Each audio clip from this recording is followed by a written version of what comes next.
Yeah, money. I woke up, boy, it's time to get it. Walking to the window, saw the city, thank God I woke up. Excuse me, I was supposed to get a wake-up call this morning. I never got it. Oh, okay, no problem, Jason. Yeah. This lady would like a wake-up call. Oh, we can give it to you right now if you like. Sure. Wake-up call. Wake up, it's wake up, yeah.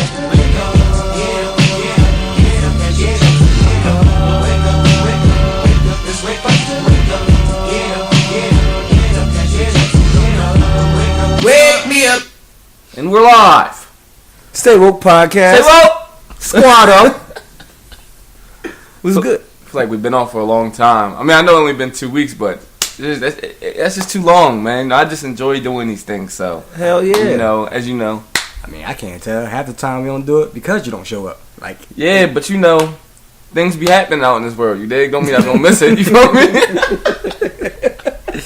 I ain't even put you on blast like that, but yeah. Yeah, you kind of did. understandable. You kind of did, though. His payback yesterday, I hit him with a snowball, so. Yeah, people, y'all lucky we having this podcast today because of that. We almost didn't have it. He almost canceled the whole podcast because of a snowball. Yeah, if you know black The people, snowball that shit- effect. Snowball effect. Title. That's it. This is the snowball. Yo, you know effect. what's funny? I said that yesterday that it was going to be the title of the joint. Once James heard us talk about it on the podcast, he's going to make a title all right. of what we talk about. That's it. It's a good thing that he agreed because if you said it, he just wouldn't happen. So we got his approval. You guys are an important part of this podcast, guys. All Yeah. right, his podcast. I'm glad he said that too. Anybody been on the website lately? I'm pretty sure it says James and Friends. Moving on. That's a different James. Fuck out of here, man. Let's get started, man. Let's get it started, man. I guess no introductions this time. None needed. None needed. Yeah, you know who we be. It's Jerry's Zone Garden Grown. What are you gonna, all right, MAJ. I thought you about to do it anyway. But he's gonna do it anyway. All right. I mean, of course you got. Nah, I'm not ready. I'm not done. Nah, I don't care. I don't care if you're not done this time. I'm gonna have my time to shine. But all right, man, let's get into it. Let's get started, man. It's a big week in hip hop, man. We had a lot of music within these last few weeks. We took that little hiatus off, but we can get right into it, man. I think let's do this. Freddie versus Jason, Friday on Elm Street. We've been waiting for it for a year and a half. They announced it way back, and it took a little bit. Apparently, it was Kiss' fault from where it seemed like they saying. But regardless, it's here, and I think it's definitely something that we need to put into the thought for our top 5 of this year. So, boom, let's go through it track by track, man. Man, track by track, we got that kind of time. Yeah, I mean, we don't gotta spend too much time on each track, but I think it is a project that needs to be described track by track. Yeah. Ooh, track by track. I mean, I do like the whole project. I like how they try to stay consistent with the whole theme. You know, Freddie versus Jason theme. Like, you know, you hear a little bit of each song, but Definitely. So we had the intro. Intro came in. Intro was fire. I definitely fucked with it. I love the 2 split beats. I thought Jada bodied his shit. Yes, Yeah, easy. I love the beat. I love Jada's flow. I loved how he stuck to the whole Jason theme with the man. I gotta bring the genius up because there's some bars in You there. talking that I about love. when he said you at full speed, I'm walking, I still Yeah. catch you. Oh, man. Yeah. man. Jada was. I felt like they both was, especially on the intro, was staying very true to the Freddie versus Jason theme, even with the switch up of the beats. Like, you know what I'm saying? And kind of when Fab came and kind of had the, you know, started off with the Freddie little beat, and then that was incorporated into his beat, and then, you know, Which I wasn't aware of. At first, I was like, I don't know if I like this Fab beat, but I was never a big fan of Freddie. I'm always like, yo, if you my dream, I'm gonna fuck you up. You ain't winning a fight in my dream, like. So I never really fuck with Freddie like that. But then Problem told me that was Freddie joint. I was like, oh, you know what? That puts the rating up to me already. Yeah, it does. You got to. So both of them, I felt like incorporated very well. Intro. Anything else we want to kick out on the intro? Fab. You know, bodies everything. Yeah, Fab. That's not even a question. Fab always bodies intros. He always one of course. Probably the best intro person in history. Don't care what nobody says. Ooh, it's hard to say when we got Hov around, man. Nah, I fuck with Hov, but he doesn't have better intros. Hold up. If you just going on album intros, I know where you're going with it. I understand what you're saying, but when you talking about well, that's different. I'm talking about all intros. The album you got it's a little more political on albums, but when I'm talking about when there's no competition to Soul Tape. And granted, you're right. He's bodying them. He bodies them. I agree. I'm not saying. But if you're talking about all albums, he doesn't drop albums consistently enough for me to compare him intros to anybody else's. I mean, you got this album, you got Young OG Project, and got Loso's Way. That's 3 albums in 10 years. Oh, still, those are mixtapes, aren't they? No, Loso's Way and Young OG Project. Loso's Way was an album. Young OG Project was an album? It was an album too, yeah. Sure? I'm positive. Okay, I'll take your word for it. So I can't, hold that nigga was dropping an album. There was no year. intro on Young OG though. I started off with Lituation, so now it wasn't no intro. But Lituation was that work. If that's the intro to the album, nigga, you know what I mean? That still counts. That's number one. Hey, I don't know. I think I got to give Fab a close second. I don't know anybody else I can put. I don't know anybody else I can put up there with the dopest intros. Beanie, Beanie with whatever that shit was. The Becoming, was that the Becoming? The Becoming? Oh my god, that was one of the best intros I ever heard. Yeah. But anyway, we'll devolve into that a little bit later. Let's get back into the next. Stand Up featuring Future. I was like, I like it. And it's like the whole, I guess, the commercial song that you would need for the radio, but that's like the one you least bang with. Like that was the one I ain't play that joint that much. Understood. MAG. Ass. Hate the record. Everything about it. Everything about it. Damn. I'm gonna start from number one thing I hate. Hate Future on it. Don't know why he didn't use the auto tune. His voice is ass. That was weird. That we didn't have the auto tune with Future. Maybe he felt like with Fab and Jada he didn't want to do that. Fab and Jada should smack them for it. That's not. You didn't get famous off this nut ass voice you had. He fucked Sierra, man. He did. That was because the auto tune. You feel me? Singing the body party. Auto tune. She heard the voice change. She was like, "Man, get the fuck out of here." But that's probably why they're not together. Honestly, my brother. Shout out to my bro, big bro T. Chris. He made a very good comparison for me. He said that the song reminds him of. I don't know if y'all remember the Meek Jones, "Young and Getting It." Yeah. I hated that song too.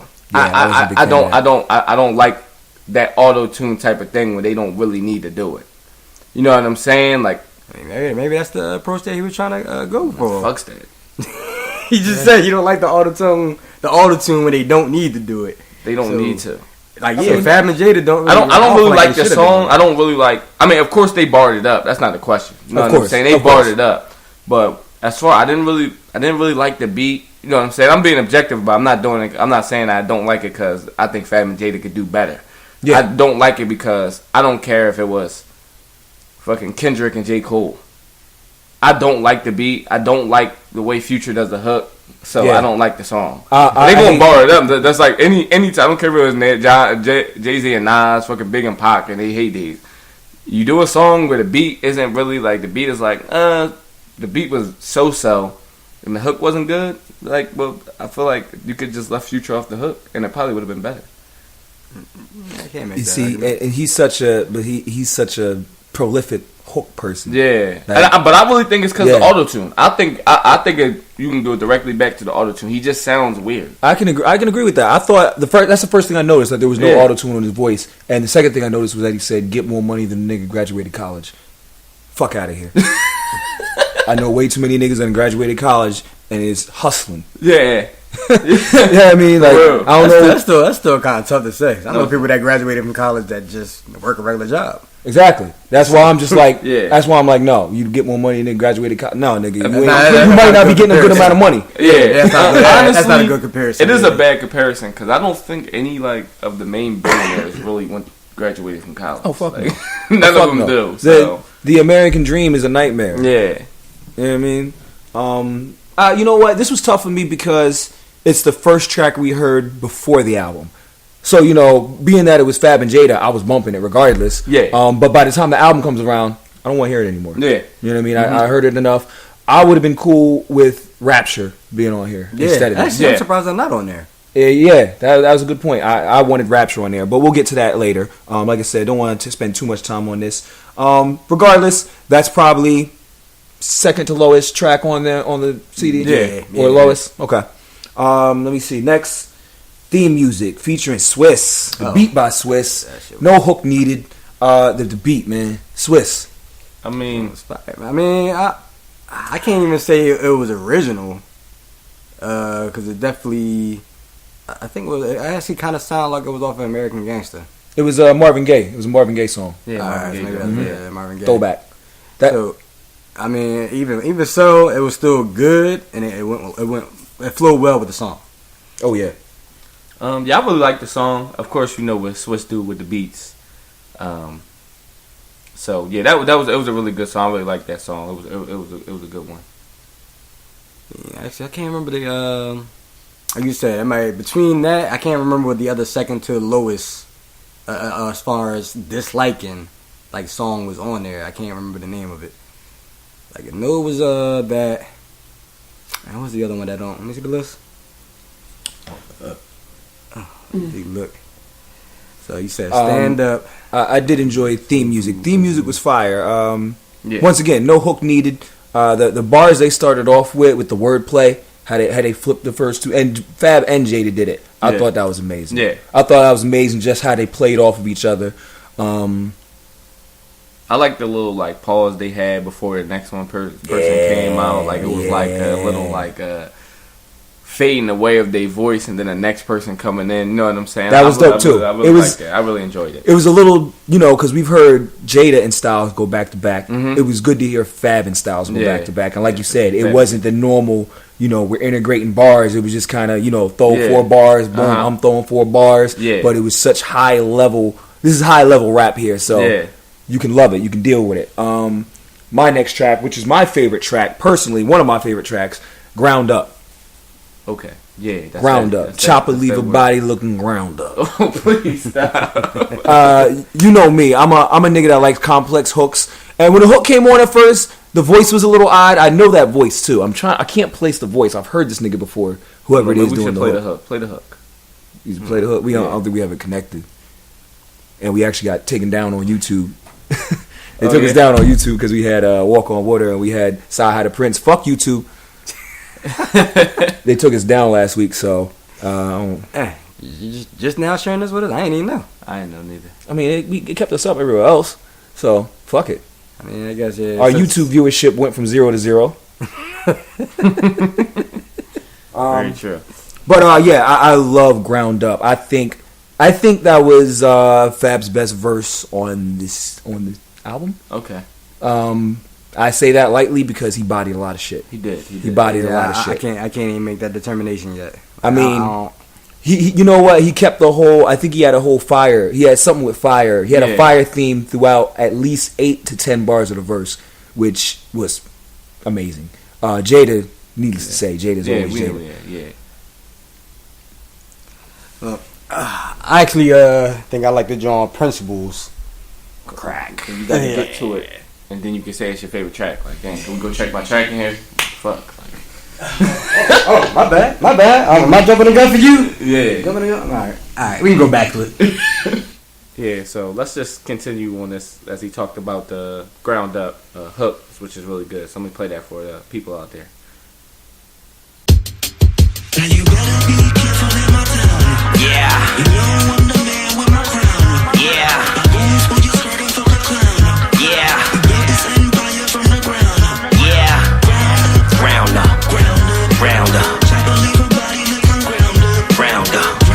Ground up. Ground up. Ground up. Chopper leave a body looking ground up. Don't get too hefty in there. You feel me? We had to play the whole album like out. You feel me? Because I can't hear too many bars without listening to it. Yo, that. And I'm a type of nigga. I love complex hooks. We got Jada in the back just ad-libbing it, and he's the one talking the shit kind of on his side. Yeah. Like you said, the boy and his voice kind of just fits perfect with it. Yeah, he and does. Then I love it. I love it when you have metaphors in your hook. I love it. My goons pull your skirt and fuck a clown up. Yeah. We built this empire from the ground up. Yeah. Not to mention they use ground up 2 or 3 different ways. Yeah, they did. They did. It was a very good hook. Educate these niggas, man. Like, yo, I love that. This is my favorite. That's one of my favorite songs right there. Yeah. Anybody else got anything on Ground Up? I I mean, needless to say, like you said, the hook was superb. I mean, many people don't do complex hooks as that, using what you want to say in the hook, which was ground up in different ways. You know what I'm saying? And that's very big because that shows veteranship, something that most people can't do, and they're able to do it. Whether it was the person they have on the hook came up with the idea, but whatever it was, whoever came up with that idea, it was a very good one. Definitely. What's next up there? What's the next song? Next up is Soul Food. You know what I'm saying? That's not even. Come on, man. Ooh. I can't kid you. I gotta adult you. Yeah, is that this? Yeah. I gotta I'm adult pretty you. sure it is. Man, nah, not even. I gotta actually have a whole list. Yeah. Let me see. It's just like you got too many bars and too many different songs. Find what you bring to the table and pull up a chair. Yeah. Fab, yeah. stop killing these niggas, man. They can't do it like you, Fab.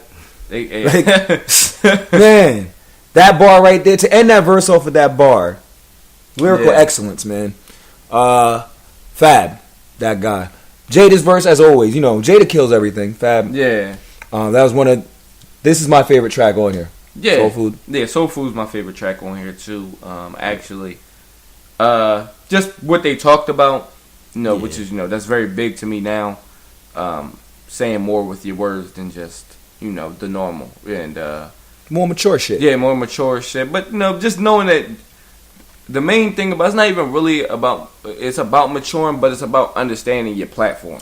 You know what I'm saying? I agree with that. To me, it's just like, all right, you have a platform, and it's all good and well because you came from the streets and you going to talk about that. But it doesn't hurt to drop knowledge on people, drop knowledge on these kids because these kids look up to you. You know what I'm saying? So, and these are two of the heavy hitters. Yeah, if somebody's favorite rappers out there is an inspiring rapper is Fab, and he's dropping his knowledge on them, he's going to be able to come out and want to drop knowledge on his fans. And it's trickle down. That's very big. And I've said that before, where I feel like if Jay-Z and all these people set the bar for this is what the fuck we're going to do, it's going to trickle down. So that's what that's why it's very big to me, because if you somebody starts somewhere that people respect, whether it's Nas, whether it's Jay-Z, Kendrick, obviously is somebody that sets the bar for all the people around him. He does that. You know what I'm saying? But they look up the younger cats in the rap game look up to them. And definitely. As long as they set the bar somewhere to like this is what we're going to do for the culture, that's what's going to trickle down. The problem is that I feel like we don't, and I always said this about Fab DR too. I feel like they have the influence, but I heard Kiss say in the song before, like, I do tracks with niggas because, you know what I'm saying, I don't even really bang with them, but I do the track. No. You know what I'm saying? That's not how it should be. You don't bang with them. That's why that's why I always bang with 50 Cent. I don't like you. I'm not doing songs with you. 50. You know what I'm saying? So that's how I feel that you should be. You shouldn't do a track with Drake if you don't like him, if you think he's sweet, if you think he's bad for hip-hop. Don't do a track with him. I agree. Like, no. I'm not saying that you come out and diss him like, man, fuck Drake. Yeah. But you don't do songs, or you let it be known, like, I wonder why he never did a song with Drake. You know what I'm saying? He must not bang with him. You know what I'm saying? So, that's why I really like Soul Food. You know what I'm saying? It was definitely food for the soul, this one. You feel me? Yeah, not to jump the gun on the tracks again. But I actually feel like what you were just now talking about, they kind of touch more on talk about. Like, can we talk about it? Because that was more of like that was another one too. Yeah, like they were more on a positive topic, like you said. They actually wanted to get a message out and actually get to, like you said, drop some knowledge. Yeah, on some of the young cats. It was a couple tracks where they did that. I can't lie. Yeah, you know what? Both of these actually, now that I'm looking at it, because somebody said to me it didn't have enough substance, and I was like, that's not true. It's not, because Soul Food, Principles, right in a row. Soul Food, and talk about it. And talk about it. We'll get to talk about it in a minute. Principles. Yeah, Principles is more for the I understand why it's for the streets, but it's still dropping knowledge of on the street life. People letting people know that, because sometimes like they think that in the streets they just kill people to kill people. It has nothing to do with you. Nobody's just grimy. It's like, if I let you slide, then other people think they're going to be able to slide. Yeah. And that's how it is in that world. I'm not saying it's right, but it's a certain thing. Anybody in this world, it's just like with your kids. If you let one of them slide, the rest won't think that they can slide. You can't do that. You know what I'm saying? You cannot let them slide. So it's the same thing in the streets. You can't, that's what it's not about the money. It has nothing to do with the money. You know what I'm saying? He'll make it as a hustler. I'm gonna make more money, but if people think they can get over on me, then I'm not gonna be able to make that money. So now I gotta, as they always say, make an example out of you. They're going to make an example out of people. But people also got to know that when you're in that kind of lifestyle, you have to know the kind of consequences that come with. So, which I think is exactly the whole portrayal of this. It's like you said, if you're going to do it, you gotta know what you're getting into it. You live or die by it. Yeah. So if you know that, then you can't be acting all surprised or like you don't understand what happened as far as why they did what they did. And for me, I'm going to take it a little left, but this song to me is a song that lets you know what in our society what the difference between what happens in the streets and what the cops killing us is.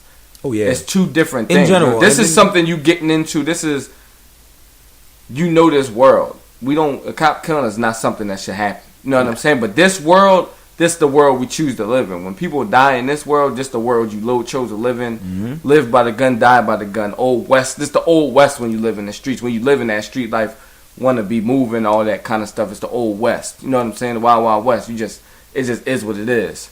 So yeah, I mean, unfortunately, it do have like casualties or people that's not involved. Yeah, that get caught in the mix. Yeah, it does. It does.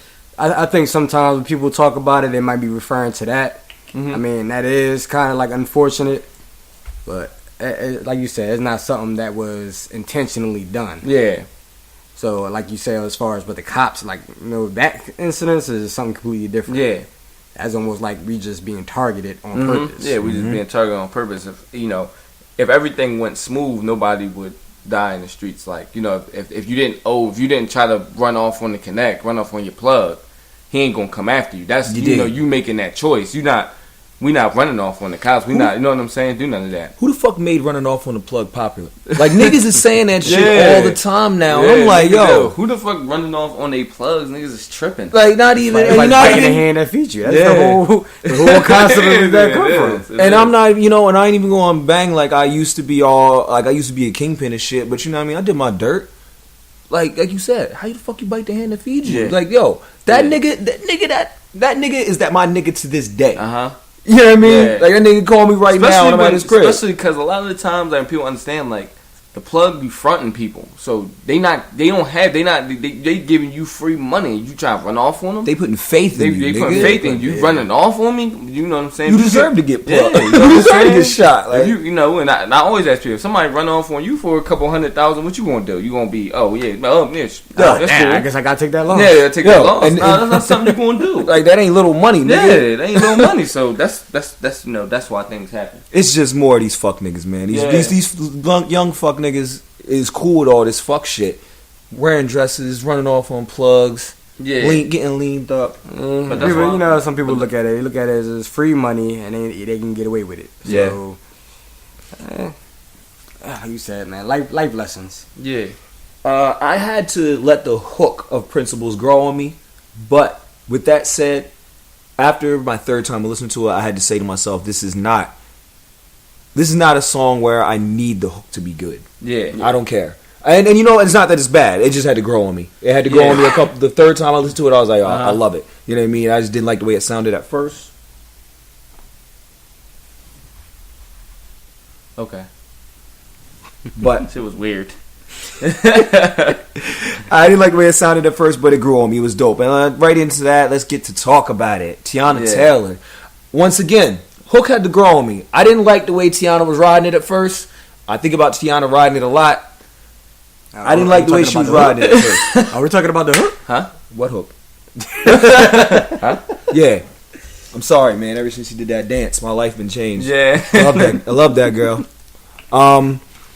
Yeah, it had to grow on me at first, but once again, after I heard it a couple times, I loved it. And needless to say, the message, this is what the fuck we needed. Yeah. This is what we needed from rappers of this era. Yeah. And the fact that he was just saying that we needed more from everybody. Yes. The actors, the athletes. Anybody who people look up to basically need to be putting out the same kind of message. Yes. Yeah. I mean, that goes back to what I said about Soul Food. I feel like that kicked it off for those 3 songs in a row. Just 3 songs we gotta expect. That just didn't have no kind of no message. Yeah, but people say, but I think like he said, expect more. You got to. You know, if somebody like Cap can put his career on the line, whole career all his career money, on the line, all his livelihood, money, and then you know at the he accepted his award the other night for Sports Illustrated Man of the Year, and to say regardless of what the NFL's platform, I'm going to fight for the people every day.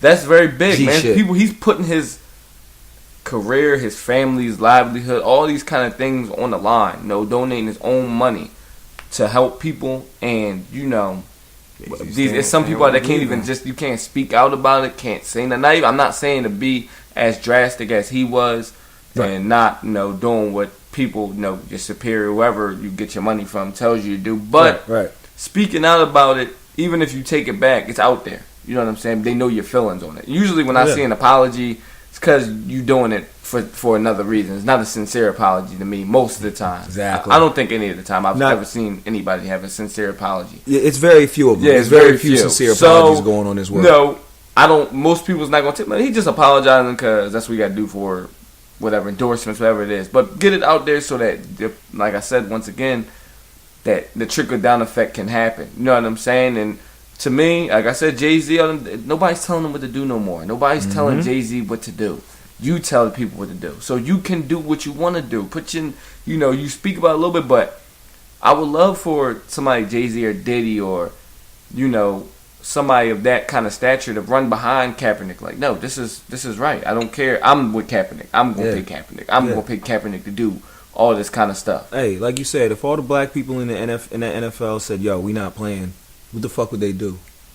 If we all took a stand, but niggas are too worried about their materialistic shit, then somebody spoke to me on some shit that's, once it becomes common, they feel like it's the rule, that it's regular. Yeah. You know what I mean? So they're just being the sheep. Y'all being common and just letting them step on you. Like, yo, our fucking president called you bastards, right? Yeah. Neglectful bastard. Yeah. What? From that moment there, yo, I'm not fucking playing for you. Nah, not at all. And you know what I mean? I don't understand how that's not. Actually, I think that's what triggered a lot of them to not take the stand, to take a knee. Once the president got involved, that's when more of them actually got involved as far as not standing for the national anthem. It's messed up that it took that to happen for them to make that stand. I feel like actually Trump pushed them to make that stand by accident. But like you said, if they all just came together and actually had the same mindset as far as, like, if we all take it, like, if we all just do this, there's nothing they could do about it. It's really not. There's no NFL, there's no NBA. Baseball going to take a hit. It's just going to survive, but it's going to take a hit. Hockey will be fine. That shit's all year. The one black guy in hockey that doesn't go on the ice, nobody's going to notice. Yeah, but he's the only exception we allow not to take. You should probably stand. You can keep skating, nigga. you should stand. Put your do exactly what you need to do. I just wish that the mindset of the people could be more unilateral, more together. Because we do hold the power. I mean, we've been holding the power for a while. Not even forever. A while. You know what I'm saying? It was sometimes. For how long? A while, man. Like, I don't understand why people don't know this.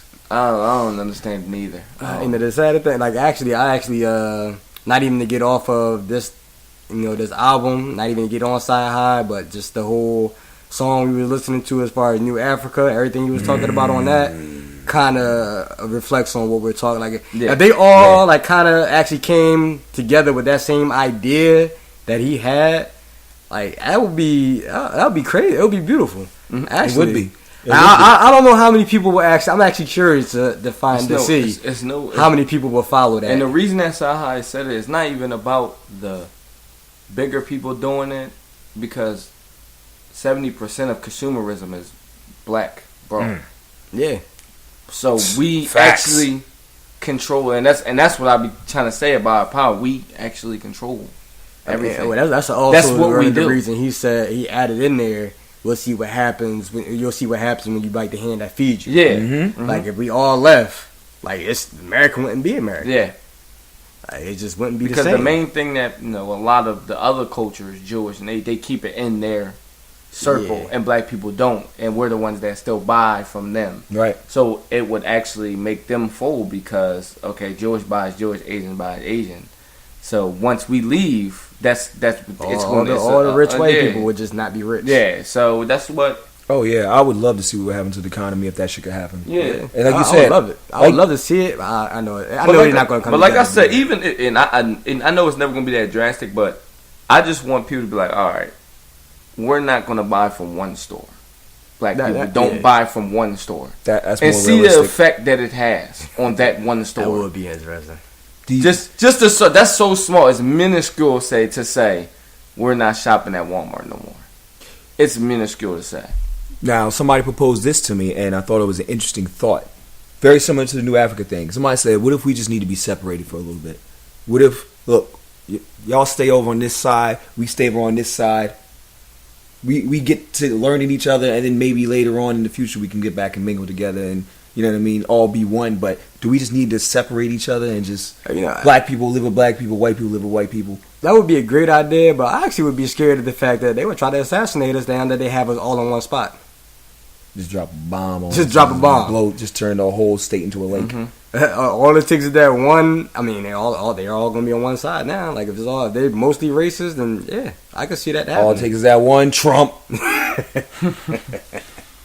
Yeah, I mean that's interesting. That's interesting. It was. I do think that that's actually a good idea. You know what I'm saying? I don't know if I'm for it so much. I love white girls too much, man. Me too. I love all races of women. You know what I'm saying? I love women, so I'm not saying that it wouldn't be surely missed. You know what I'm saying? I just know I break the rules. I would break the rules. I'm going over. I mean, besides, I don't think. I love black women. Though. Don't get me wrong. I don't think all white women are going to stay. Like, once they know that we're all leaving, but that's what I'm saying. That's why it's hard because I know no white women per se that don't hang out with white people at all. Yeah. So it's like where they can't go with I don't. So it's our culture has affected too many of other cultures. So it'd be hard. There's plenty of seats for white women right over here. It really is. It really is. You all can come. Plenty of them. Yeah, I can get my address right after that. Like Drake said, you and all them white girls party at 5. You feel me? I can't. I don't fuck with that nigga, man. He be barring niggas up sometimes. No, so he don't never say no crazy shit, but he say some shit you just gotta really like. Though. He can rap. He can rap. And he never. But to me, he always say something that. I'm sorry if you heard a Drake line that he said that you just like. That's that shit right there. You know what I'm saying? Like, I give credit when credit is due. Yeah, he said some shit that I really got in my head to post on my Instagram because that shit was fire. You know what I'm saying? But he just pissed me off when he said Channing Tatum. I got so many chains they call me Channing Tatum. Yeah, that was never ever write that again. Let's finish this up real quick. Talk about it was that shit. One last thing I want to point out. I thought the dopest line on this fucking album was when Fab said. They gave Kurt a credit, forgot about Mark Jackson. Yeah, very big line. What a punchline. What a comparison. What a metaphor. Because niggas act like Mark Jackson didn't get the Warriors on that winning path. They did. Yeah, he did. I mean, now get it. Kerr's a shooter, so I'm sure he showed them how to get their shots off. And you know what I mean? I'm sure he up their offense a little bit. But let's not forget, Mark Jackson went and got them win. They were ass before Mark Jackson came there. They were. I think that, like I always try to tell people, especially with Golden State, is that they were always nice. They were nice before. They were the 4th seed, that year before in the playoffs. The only reason they probably were the 4th seed was because Steph Curry had injury problems. Yeah. At the time. That nigga was injured all the time. He was getting injured all the time, and he was missing games, and he wasn't healthy all games. So that's why they lost. Because remember, they were going in against the Spurs actually that year. The year before, when the Spurs won the championship against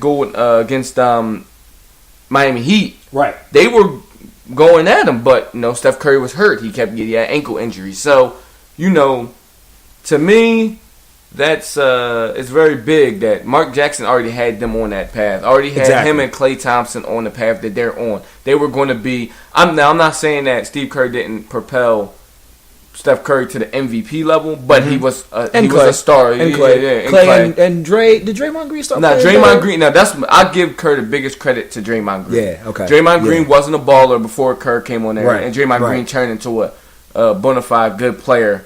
Definitely. I'm tired of people saying the superstar and he's a star. He's not neither of those, but he's a good player though. He's a great role player on a great team that fits him. He can't go to any other team and be effective. He's effective because you have to stay honest with everybody on the floor. Bet. And you have to, and Steph and Clay make you worry, make your eyes go to them. Yeah, So, that's and it's exactly how somebody like that played on LeBron team gets off, or played on Jordan team, played on Kobe team, Sasha Vojacic, all those type of players that was on Kobe's team. Yeah, it was ass, but you got to focus on Kobe. Hey. So they going to be open. You know what I'm saying? Make that open shot. Yeah, that's all you got to ask for. So, yeah. All About It featuring French Montana. That is my shit. This is my favorite song on the album. Look, I'm going to tell you, man. Hold on. I got this. No. Hold on. I got this. I'm going to start this off. I don't like Stand Up. But this was a commercial hit that they should have put out. This is the one. I don't understand the French Montana. He bodies the hook, and that's somebody that the people love out there. And it's just a better song it's a better song. I swear if they'd have put that out, man, that joint, it's gonna play on the radio soon. Niggas gonna love it soon. They got to. And we gonna give you props because what you said actually shined on this album, on this record. You were talking about how somebody's got to adapt to somebody's style. We had Jada come in with the singing shit. The raspy voice with the singing. Riding around the city with a loaded gun. Yeah, that's my shit. Yeah. But I was just telling Problem, I was like, I don't ever hear Jada do that shit again, unless it's on another song with Fab. But on a Jada or Locks out, nah, I don't do that shit. I'm sorry. It actually was surprising. At first, I'm like, "Fuck this nigga Jada doing?" But I was rocking with it. And I'm like, "See what a loaded gun." You did, and you felt the rasp in it. I'm like, and he didn't do it too long. He just gave you a couple bars, 4 bars with it, and he got back to who he was. You know what I'm saying? That's artistry. You know what I mean? Don't. I ain't gonna step outside of my box too long, but I'm gonna step out, peek my head out. I'm gonna go back to doing what I do. Crack, that's fire. That's my favorite song, hands down. All right, he didn't say hands down another one, so I guess this one is the definite one. Until the next track, he's gonna say this is his favorite song too.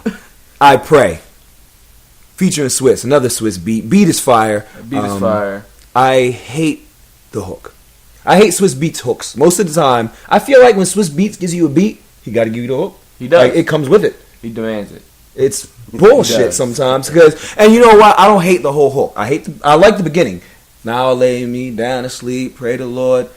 I don't even mind pray for my downfall. The part that starts fucking up because I can tell that he just stopped trying when it came to they pray for my death, but I wake up. They pray for I gotta get mine. I gotta get that mine. Part, Yeah, he did too much on the hook, man. He was doing too much. Now that part I can agree with. On some artistry, I can rock with the they pray for my death, but then I wake up. I can rock with that. Right after that, just jump into the amen. Not jump into that amen with Jada on the joint. That's how I thought they should have did it. Yeah. That would have been perfect. It was too much. I gotta get it. You ain't gonna get yours. You doing? You doing too much, man. You just you know what I'm saying? From the ghetto where I don't even know what the last few words he says are. I'm so sick of listening to it by that point.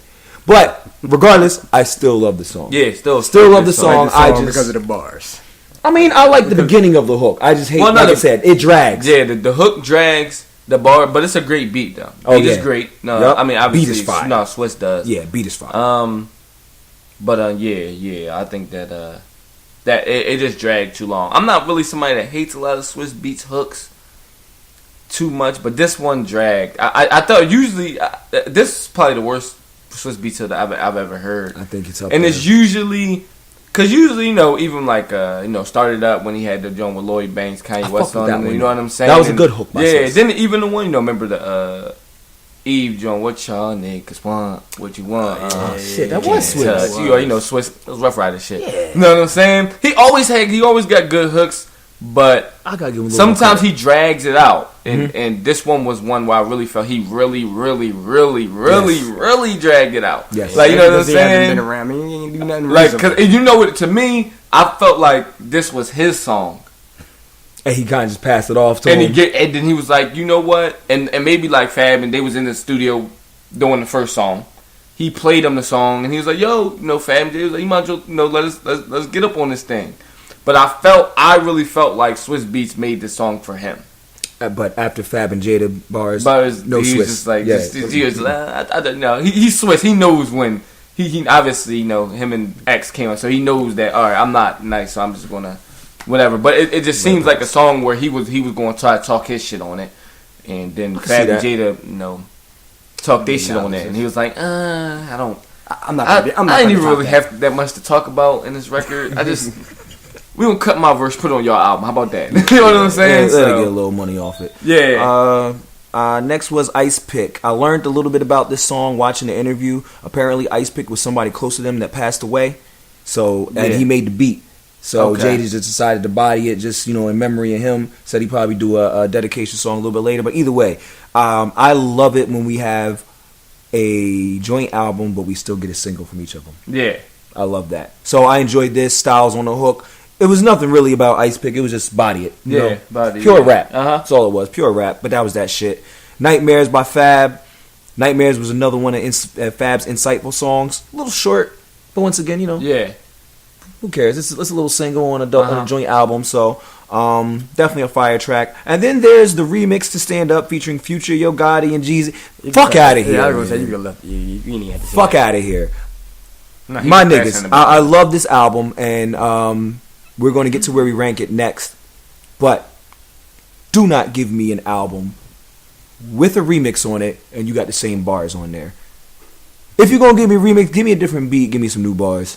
Don't give me a different beat and the same bars. Yeah. Don't give me the same beat and the same bars. Give me the same beat and different bars. Give me a different beat and different bars. But I want different fucking bars. Yeah. You know what I mean? Yeah. I think that when you do that, you kind of, you're taking something away from your fans. You're copping out to your fans. You're not giving us all that you could have, because obviously I know you did more than 12 tracks for the album. Of course. And you decided to put a stand-up remix on there, which, other people like stand-up. I don't, but I don't never want to remix with the same verse on the album. Now, you do the remix later and it's just released, that's cool. Yeah, I don't mind. I don't have a problem with that. But on the album, I want all fresh stuff. You know what I'm saying? I don't want another song of the same song. That's not. I don't want that. And it's not even the greatest song. It's some Rock Nation shit. Those all Rock Nation. Yeah, Rock Nation type shit. Yeah, it's cool, but I don't care. Yeah, fuck off the album. Once again, I'd have took Rapture instead of that. Yeah, I'd have took Rapture and then I'd listen. I would have took Rapture instead of that, or nothing. Like, just take the fuck off the album. Have 11 tracks. With 11 tracks. Track 12 just be blank. Just track 12, just like, why? Like, to me, it's like, why is it there? You know what I'm saying? I've actually never even listened to the song. You ain't missing nothing. I really haven't. I like Yo Gotti, I like Jeezy, but it'd be different. And they both their verses even started off.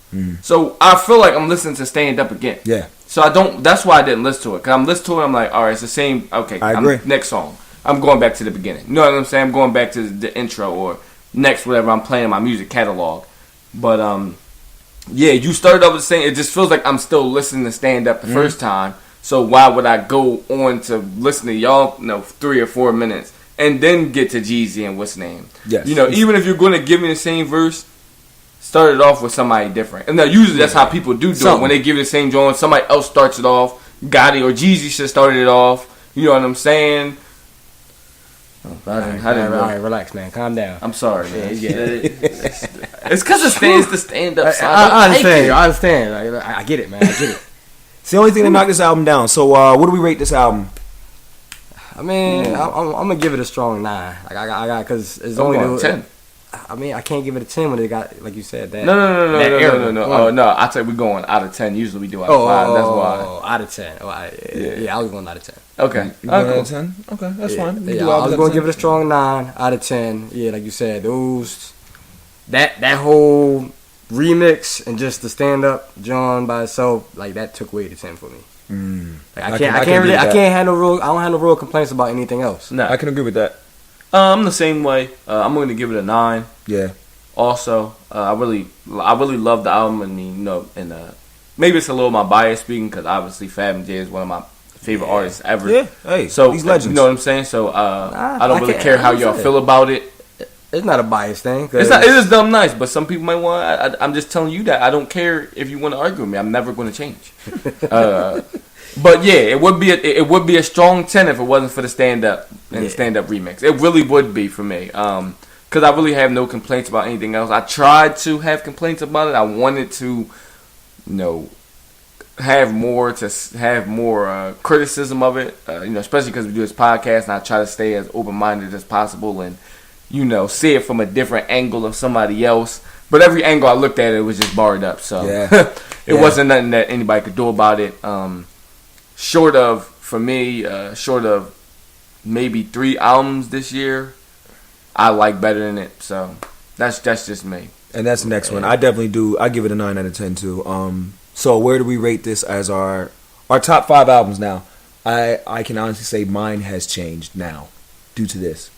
Yes. I got now, and I might have to change it, but Kendrick's still at the top for me. Kendrick number 1. I'm still going with 444 as number 2. I feel like it was impactful enough. From Hove. This is a different version of Hove. So yeah, I'm still putting that as my number 2. My number 3 now goes to Sci High. I respect that. I have to say. I'm kind of following your same exact order. So far.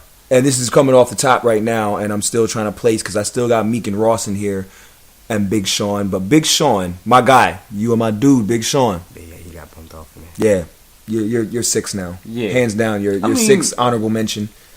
Yeah, I mean for me, I think I can give you my top. I mean, I might have to do a little more listening, but for me, Kendrick's number 1, obviously.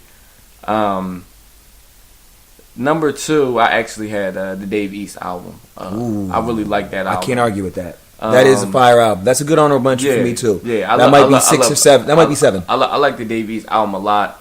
I'm gonna put Freddie vs. Jason number 3.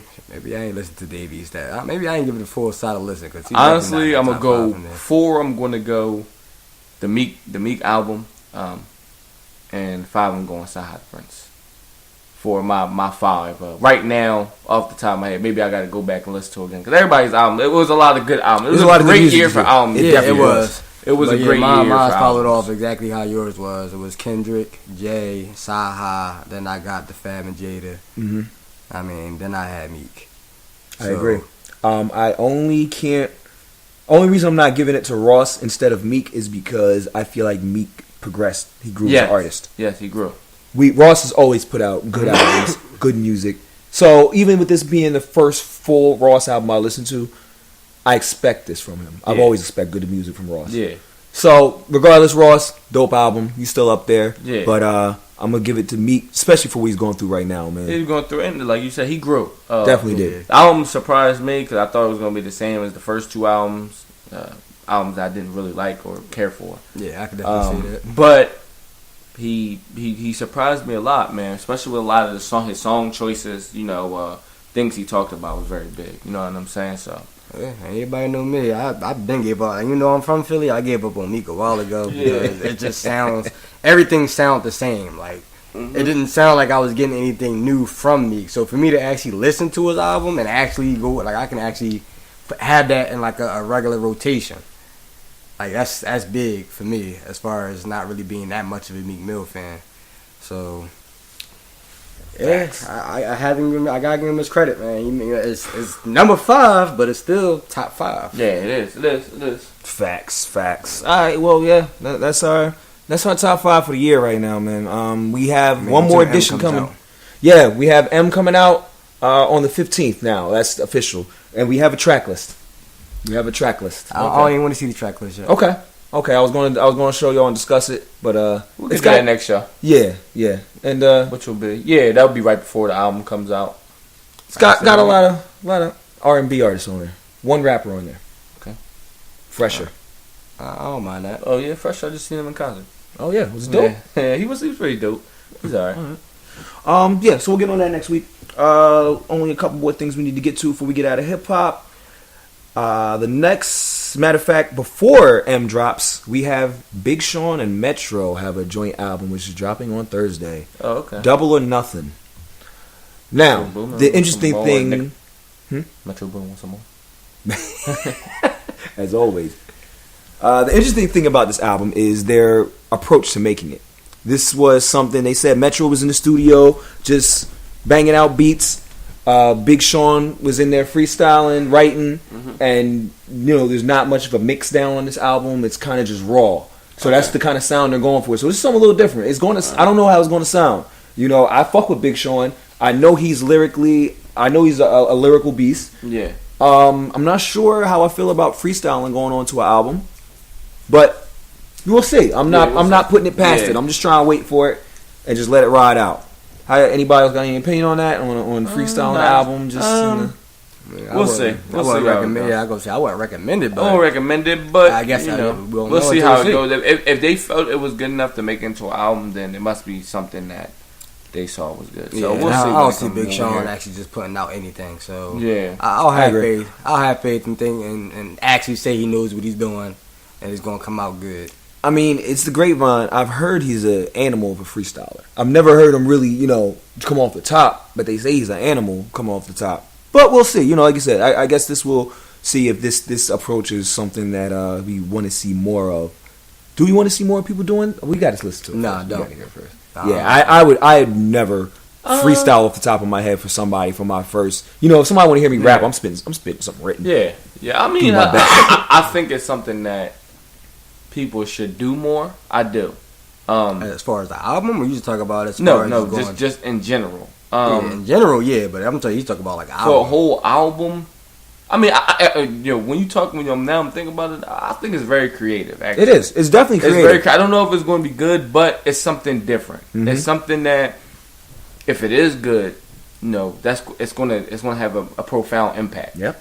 Because freestyling, man, that's the original, man. That's just somebody throwing a beat on and you just spitting. So I hope it is good, because I would like to see people do it more, even if it's just a little interlude and on your album. You just something that you with your boys.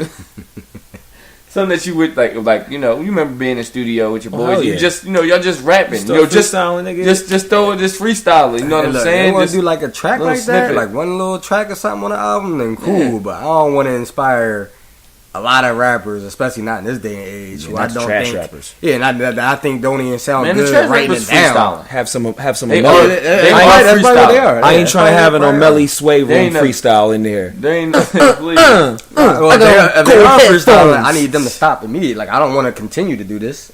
But they might as well freestyle. They so trash. Yeah, you know what? The shit they come up with, they be rapping. I can't believe that they really sat down for longer than 10 minutes to write them. And wrote that. Like, you wrote that shit. You wrote that shit? Nah. Like, you put these words together, and that's what you came up with. And you want to encourage them to freestyle? I mean, I don't think if they did freestyle, then okay, I'll be like, all right, I understand why. What I'm saying is, I'm not encouraging it. I just don't think it's going to be much different. So I don't know what I'm saying. So basically, what they put out freestyling isn't gonna be different when they're already rapping, but somebody else might put out some fire freestyling. So I can live with that fire with their trashness, because even if everybody right, they trashness is still gonna be here. It's not going to go anywhere. It's just they're not picking that trash up. Yeah, so it's like Mason Cam. Anything to say about Mason Cam? Mason Cam. This is something I wish my brother was here for, because this is T, man. He come fuck with us, nigga. That sound like something somebody can't see, like you Mason camera. Like, please. You just don't. Something you can't see coming. That's what it sounds like. Yo, but no. These are two people that have been around hip hop at history, at its essence. Been with. The beginning with Jay-Z and with Biggie and with Nas and the golden era, like they were there, and they were, they still here and they were actually, we speculate about what happened with a lot of things with The Rock, with all this, but they were, and Bad Boy, but they were there. They were in the thick of, they weren't outside looking in. They were in the thick of all of these things. You know what I'm saying? And definitely. you know, the whole thing with, you know, Big, and Big supposed to have his own label and was going to sign Cam, and all that kind of stuff Cam was there for, Mace was there for. Mm-hmm. So, you know, it's very interesting to hear both of them talk. I mean, I think I don't like watching anybody's interview more than I like watching Cam's.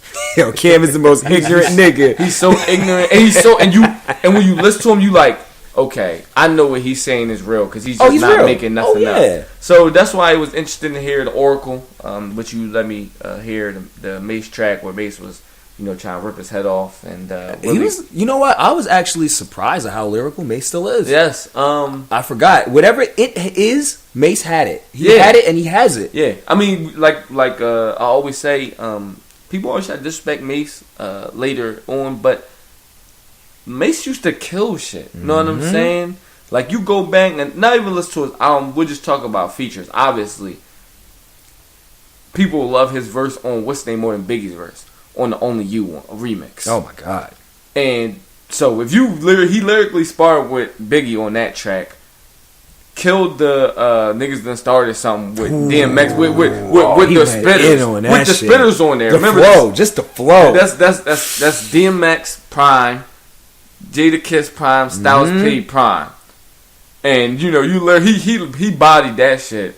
He bodied 24 Hours to Live with all of them on there too. Yeah. So that's why when people say, like, you know, when we were watching Charlemagne's talking about, well, he's not lyrical, go back and listen to his verses. Yeah. You know, that's when you can tell where somebody's lyrical. You can tell that Nicki was that lyrical when she gets on tracks with people that are lyrical. You're like, okay, she's not that nice. Yeah. You know, she sounds good by herself, but she's not really that nice. But when that's where you tell how nice you are, when you're on the track with people that are that nice, and you're okay. I don't know whose verse I like better because they always body in this shit. You know what I'm saying? Yeah. So, you know, to hear him come back and what's name is kind of like that we were talking the other day about. Even though you might not evolve with the game, when you are somebody that's nice, it's always there. Exactly. You know what I'm saying? Exactly. Even, you know, to people it's like, oh, he pulled a rabbit out of the hat, but to me it's like, I know rappers, I know people that rap. It's just like, they don't lose that. You know what I'm saying? You don't lose that thought process that goes into rapping. You know what I'm saying? And, True. And I always say, even when, and I'm sure you can attest to this because you rap. Even though I don't record or rap anymore, I still rap damn near every day of my life. Oh, yeah. I'll just be playing the game and I'll just be fucking freestaling, just sitting there. And so that's just I spit bars when I'm shooting. I can't. You know what I'm saying? I can't be. I'm not too surprised that he came out and had this lyrical fury for Cam. Did Cam have a response? He did. Cam's on tour right now too, so it was bad quality. It wasn't bad. I thought it was actually okay. Okay. But a lot of niggas are killing him for it right now. But like I said, you out on tour. And he responded within a day. The problem is that ever since the Drake and Meek beef, people act like you have to respond right away, and that's why you respond. Right. And you're very right. And I mean, I don't know many people. I don't know about many people that know about hip hop beefs, but Nas did not respond to Jay-Z for a couple of months. Yeah, he did. Ether did not come out right after the Takeover drop. Oh, he was sitting in the room cooking that shit up. He was sitting in the room cooking it up. Nobody heard it until the album dropped. This nigga came out of a cave with an afro and a bunch of hieroglyphics on the wall. So, you know, it's just not, number one, you have, like I said, Cam he's on tour and Meek was on tour. I never crucified Meek for not dropping it right away. Because, you know, I wanted to, but it's like, yo, he on tour, he got to do his tour thing. And the biggest thing that I think that hurt him more doing it on tour, he should have just waited. And he dropped diss songs later that were way better than the first diss song.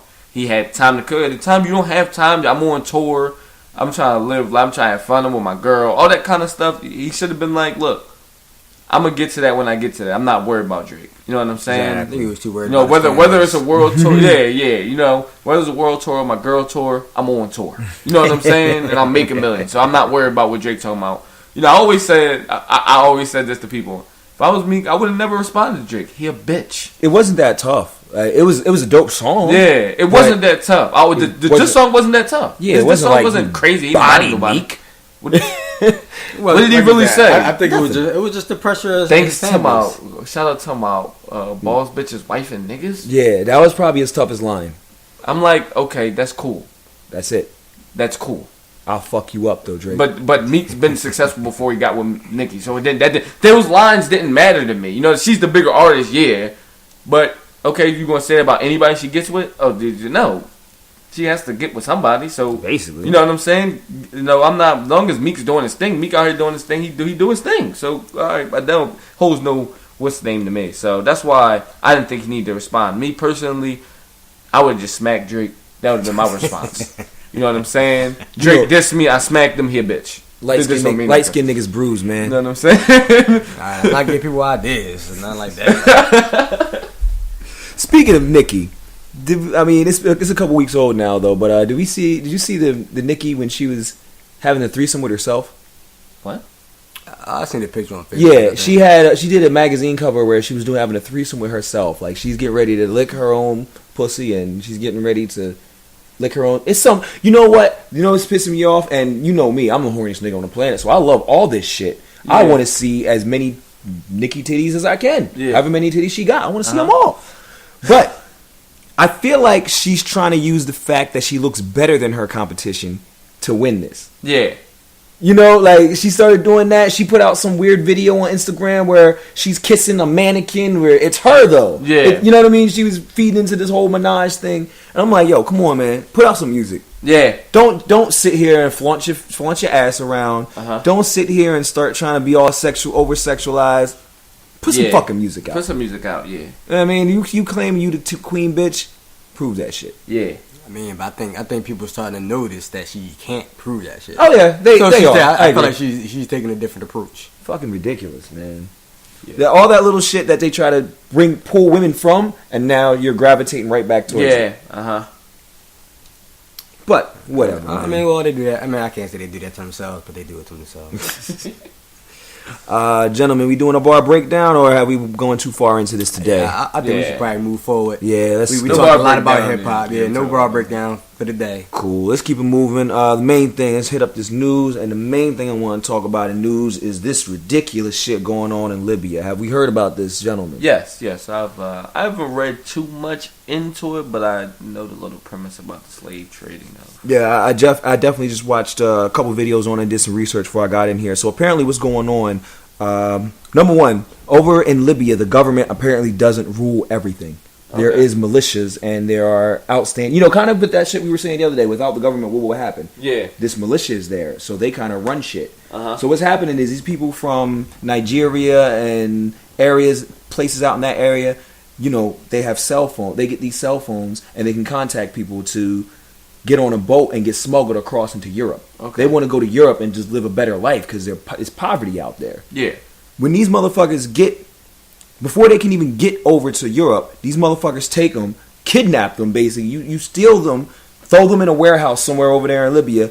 Basically a concentration camp. These niggas ain't getting food, they getting tortured. Niggas saying that one boy sticking sharp shit up his ass. True. Like they're just treating them like shit over there. It's just a warehouse. So imagine a bunch of niggas in a fucking warehouse. And when the warehouse gets too full, they just sell niggas. They sell working men for $400. If you're a female, you get hired because you can go into the sex trade. The fuck is going on in 2017? You telling me that 400 years ago niggas got emancipated from slavery and we still fucking slaves? Yeah. They still selling niggas for $400? I mean, that's how much they sold niggas for back in the day. I at least start inflation with a rose it up. You feel me? Like, what the fuck? And nigga ain't worth a couple thousand now. You dig? A LeBron size nigga can't be worth a couple thousand. Like, damn, like niggas only getting sold 400. Shit, it's wild, bro. I've been probably expanding if I was up there getting sold in the little auctioneer. But yo, man, worth more than that motherfucker. These muscles, man. Fuck, I work hard, pussy. Not even the fact that you're a slave, just the fact that you're not getting paid. Well, at least put some respect on my name. Damn, like I'm gonna get sold. That's ridiculous. It is crazy too, though. But. Yeah, but it is really, enough joking aside, but that's really crazy to think about that shit like this still happens around the world. Just another reason why we should go back to Africa, as Saha said. I mean, but you gotta actually know. Like, I don't think a lot of big black people, when they resale value, wouldn't be that high. Like, I just don't see it. Why not? We have improved, like we improved as people, but if they looked at us how they did then. But we get buckets. They don't. If anything, they dislike us more now. But we get buckets. That's all I'm saying. Yeah, we do. That's why they probably still. Like if you buy all them guys, you can make your own like overseas like European team. Niggas just be balling on it. You don't pay them no money. You just raking all bread. Like come on. All right, we're gonna stop. We're gonna turn this into something else. But I was just watching a review about Get Out. They were talking about some of the little small things in Get Out. Yeah. The one thing that I thought was very interesting. Remember the dude who was running, the boy who was running? Yeah. Apparently, that was those white people's grandfather who had been transferred into his brain. Yeah. Okay, yeah. So we all knew that. So he was upset. He wanted to be in that black body because you saw the same journal. I seen it. Was it with the person that wrote it? Jordan Peele. Yeah, exactly. He was saying that he had gotten beat by Jesse Owens, and that's why he wanted to be in that black body. That's why he was always running because he was like trying to beat Jesse's time.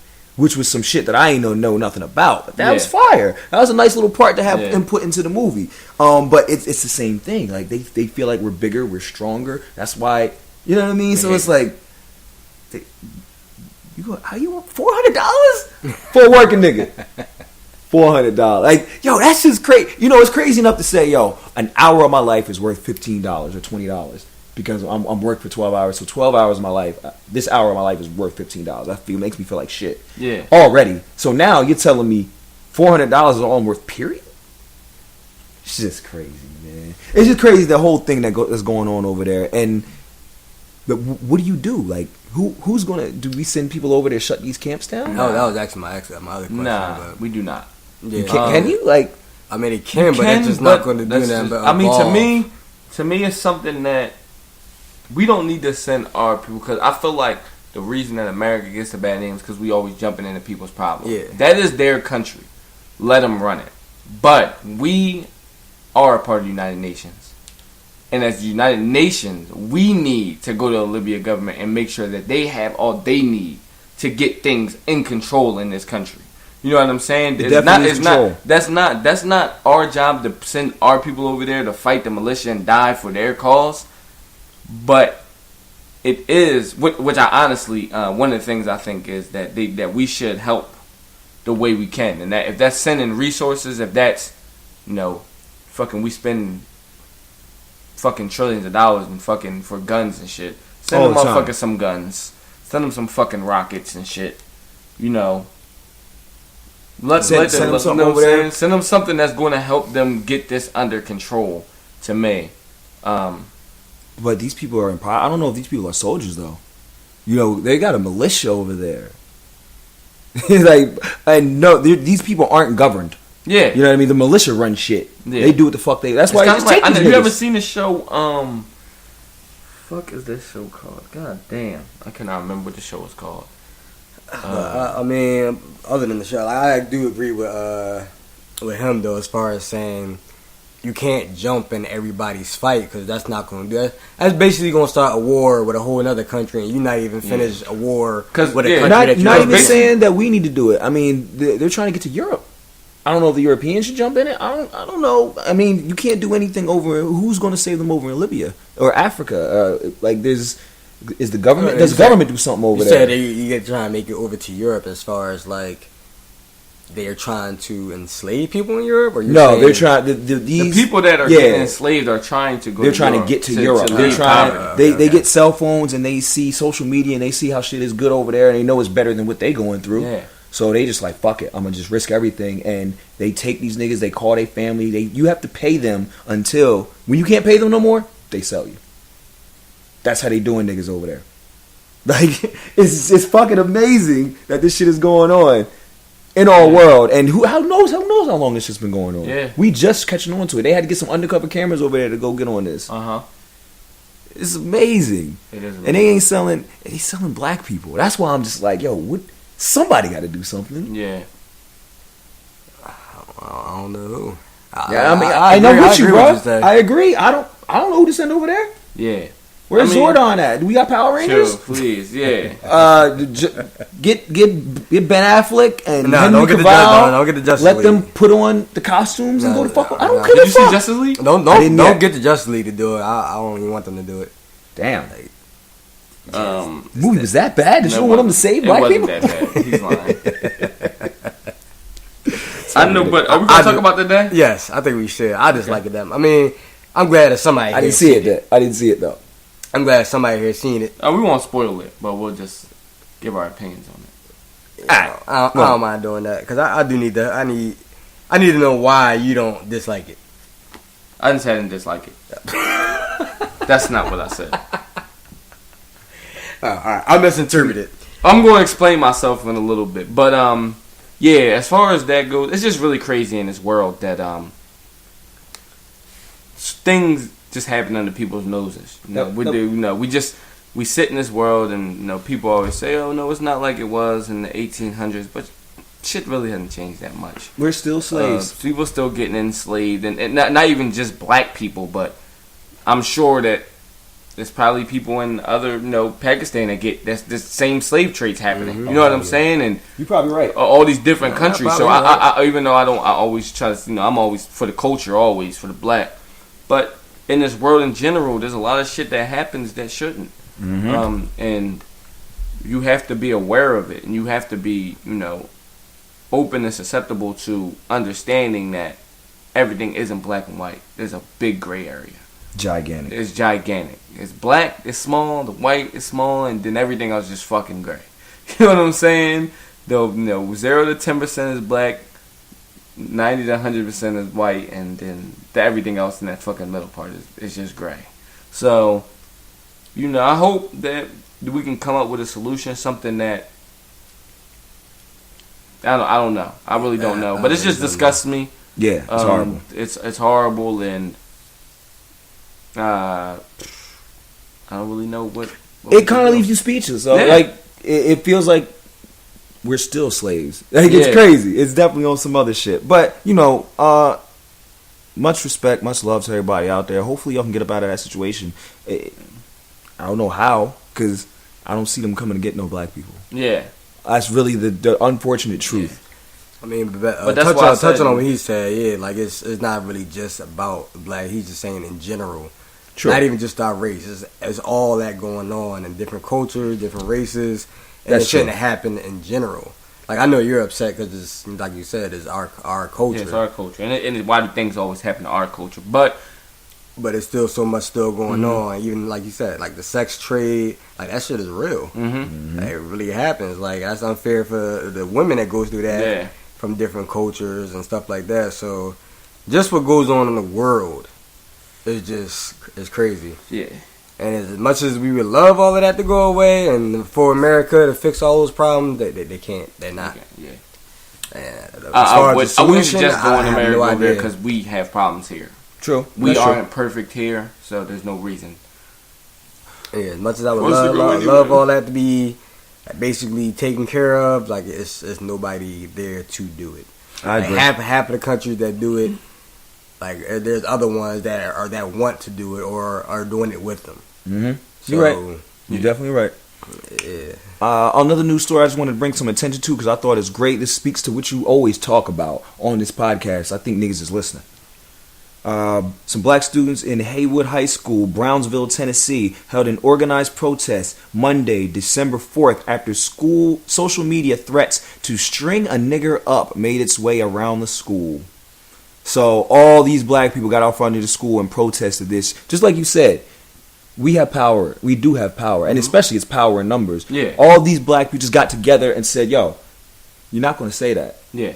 You're not going to say that to one of us. Yeah. You're definitely not going to say that to all of us. I think in the main thing that the media tries to steer away from, and even back in the 50s and 60s, there's a lot of white people that stand with black people. There's a whole lot of them. And what the media tries to portray is that there isn't any. But there's a lot. There's a lot of it. And not to interrupt you, I will let you finish. The students allege the school's administration tried to sweep the incident under the rug by having perpetrators write 10-page papers as a punishment. As you were saying, go ahead. Yeah, but I feel like they tried to act like white people. I've been to protests and there's been plenty of white people there. I've seen videos of plenty of white people right on the side with us. Mm-hmm. As far as their punishment goes, that's expulsion. Mm-hmm. You can't do that exactly. kind of stuff. You can't make those kind of threats, especially not. It's different if you say the N word or suspension, but you're talking about stringing somebody up. That's you're talking about hanging a motherfucker. hanging How's it any different than looking at a motherfucker and going like this? Yeah, it really is. You know what I mean? Yeah, you know what I'm saying? So, the 10-page essay, come on, man. Let's stop that. And I'm not surprised that they tried to just they always do that shit. Like I said, and that's how I feel they're gonna do with this fucking slave trade thing. It's gonna be like, it's just niggas. Yeah, they're just niggers. Nobody cares. But yo, much respect to everybody out in that school. Yo, people, not just black people. We have to stand up. You have to stand up for yourself. Mm-hmm. When you let a motherfucker continue to step on you, they gonna leave shoe prints all over you. Yeah. You can't. You got to stand the fuck up. Even if you going, it's not. People get caught up in winning and losing. It's not about winning and losing. It's about standing the fuck up. Yeah. You know what I mean? To do with winning and losing. That's about the doing what you think is right. That's like you can call me a bitch. You can call me a bitch. I'm gonna get in your face. I'm gonna tell you I'm not a bitch. Yeah. You whoop my ass. I'm gonna get up and still say I'm not a bitch. Yeah. I fought you, nigga, and I'm gonna fight you again if you. You know what I mean? Like, yo, stand up. That's all we have to do. You gotta have a backbone, man. You do. You gotta have a backbone. It's too hard to have a backbone for some people, though, especially in this day and age, because people with backbones are the ones that get killed over the dumbest things. But I'm very big on, if you want change, consequences is gonna happen. Talk your shit. I know that Dr. Martin Luther King and Malcolm X knew that they were going to be targeted, but without them, and that's the main thing, is that the problem with change in this world is that those people back then, they were willing to die for us to do better. I know Kaepernick is willing to die for us to get better. I know it, because if he wasn't, he would have already sat down. He would have already laid down and said, "Okay, I'm not going to kneel anymore." Those leaders were so prolific because of their willingness to not give a fuck of how many bricks was thrown through their window. Mm-hmm. To not care how many times, nigga, that white people tried to shoot at them, that cops tried to harass them. I'm willing to die for this today. And that inspires.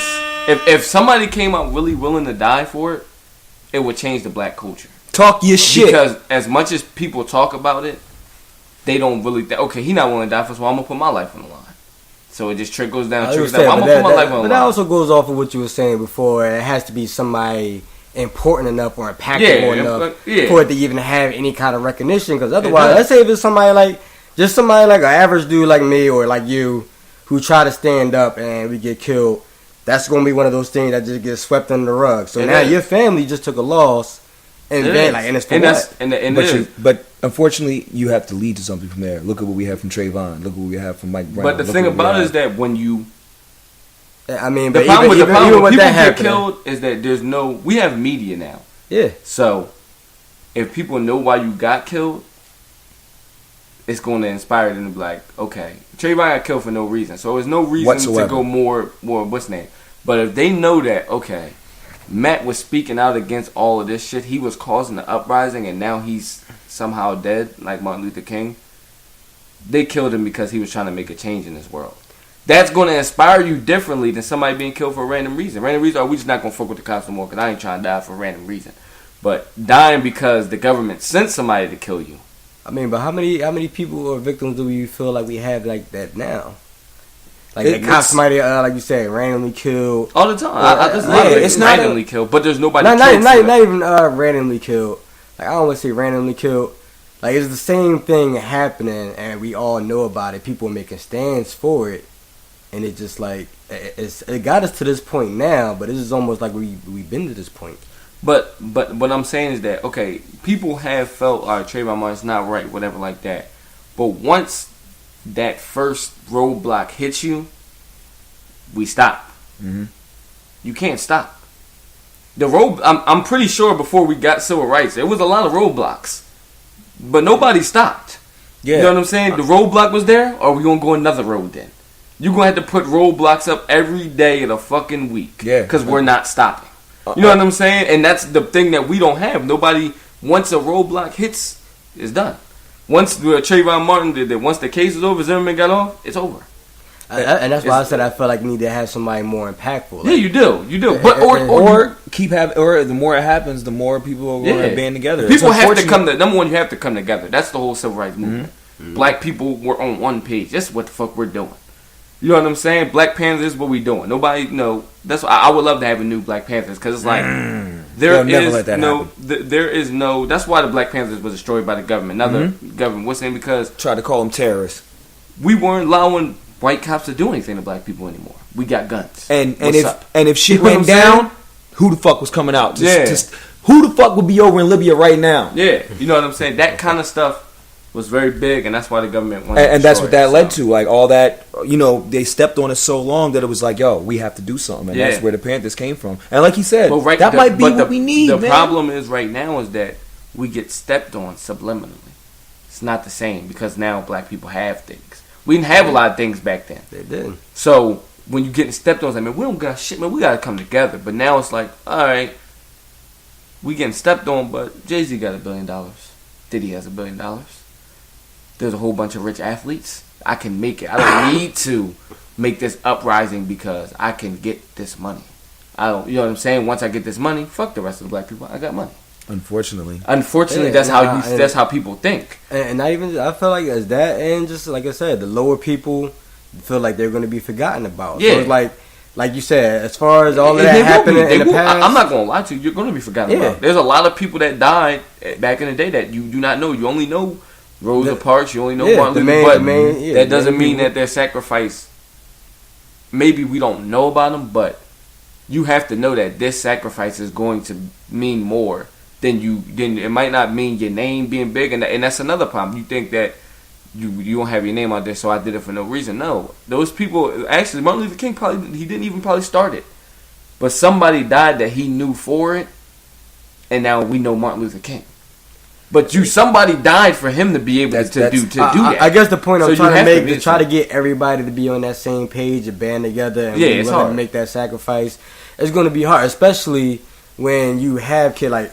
I say, like, if I have a daughter and I'm looking at her face, my thought is not going to be I need to band together and make my point and make sure that if I need to sacrifice myself just to make a point, I'm going to do that. No, my priority is going to be like I need to make sure I'm here for my baby girl. Like, I don't want to sacrifice myself and be forgotten about. And my daughter has to grow up with like not having a father. Like all of that stuff plays a part. It does, and that's why I understand where we're at. People do it's hard to kind of try to band all of that together and make it stand all together. And I feel I understand that feeling because I have my little brother and I have people that look up to me, but I want it to be better. Yeah. So it depends. It's all about the feeling. Somebody like you said, you like, man, what's name is different, but. That's why the people that do feel as though they could make that change, they should try to make that change. Yeah, they should. I agree with that. Because somebody like me, I would love to make that change. You know what I'm saying? Unfortunately, I feel like in this generation we are in now, we grew up in a very selfish, selfish generation. Like everybody's out for themselves. Yeah. So to make that kind of band, like the Black Panthers, all the people in the past that actually came together and did that. It's like we don't have that in this generation. No, we don't. Unfortunately, and some of them I can't blame. I can't blame them for doing that because nobody cares. Like they have that feeling like nobody cares about them. The only person that's watching over them is themselves. Yeah, everybody feel like all they have them is themselves now. So and people tend to prove that a lot. Yeah, because anytime you try to put faith in somebody. Yeah, things go wrong. They stab you in your back. Definitely. So to try to put yourself out there and feel so alone. But what I'm saying is that you can't break the cycle unless you break the cycle. That's true. Unfortunately, and that's the sad thing about it. You can't if you just keep saying, "All right, I'm not doing it because ain't nobody else doing it." Then the next person is going to say, the next person is going to say, and that's why we're in this predicament. Yep. We let the Black Panthers be destroyed. And then nobody ever wanted to recreate it because nobody else wants to do it. But you can't. But you can't think like that. Somebody has to. You have to be like, listen. I'm doing for particular. I'm doing this for my daughter. I want my daughter's life to be better than my life is. Our life is better because of Martin Luther King. Mm-hmm. But do you think that your next generation children's life is going to be better? Really? Not literally, oh, we're going to have more money. No, are they really going to be better? And if you don't think that your next children, like I don't think my little brother's life is going to be better than my life is going to be. Drastically. Like, I mean, on the path that black people are on. I do not think that, I mean, barring he goes to the NFL, something crazy. But black people's lives as a whole is not going to be better in 30 years. It's not going to be better. To me, that should concern black people. It does. It should. You know what I'm saying? It should I was concern gonna say, like them. I said, that goes back to being selfish, because unfortunately that means that you or your kids are not going to actually be able to experience that change. Yeah. Because that kind of change, that drastic change, And even if it honestly- happened in our era, it's not going to affect anybody until maybe our kids, like, generate or era. Yeah. So it's like that would be a change that we won't even get to see. Like, it would be great, Yeah. that we made that change, and that's good that we be able to impact that history. But like I said, that goes back to people being selfish. Like, I'm not going to get to experience that. My kids are not going to get to experience that. Why am I focusing on that kind of future? It's like I'm throwing my life away for that future that I'm not going to even see. Yeah. Or my kids are not going to get to see. So it's like that falls right back into like, why would I do it? Well, Unfortunately, like I said, it's selfishness. And I do agree with you saying. I would love for everybody to just all come together and get that same mindset and try to make that kind of change. And if it could happen almost instantly, like we can all band together that fast, it could probably come. gonna happen. It's not going to happen instantly. But like you said, as far as like you said, let's say if every African American or black NFL player took a knee, that would be almost an instant kind of change for the NFL. Oh yeah, you're right. Just because, And that's nonviolent and something that could be done. yeah. So to me, I feel as though, like you said, let's say we all did somehow come together and decided that we're going to segregate and all go to one side. That would be an instant change. Mm-hmm. Yeah. I don't see it happening. I would love for it to happen. Like you said, But That's That's why- the only way that will ever happen. But that's why earlier I said that it has to start with small things that don't directly affect you too much, but that we can do. Like I said, like not every like somebody can bring us together and say, "All right, we aren't shopping at Walmart anymore. You can get your groceries somewhere else. There's plenty of other places to get your groceries."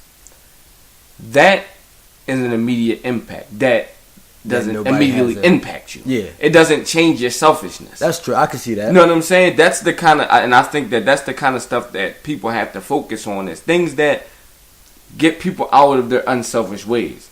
Because once you see the effect, then your unselfishness goes away. So now you're more willing, more susceptible to say, okay, we're all doing this now. We're all doing this now. That might be like the most positive thing I actually, or solution that I heard you Yeah, come up it's, with. it's the best thing to do, because, like you said, people don't see the effects of it.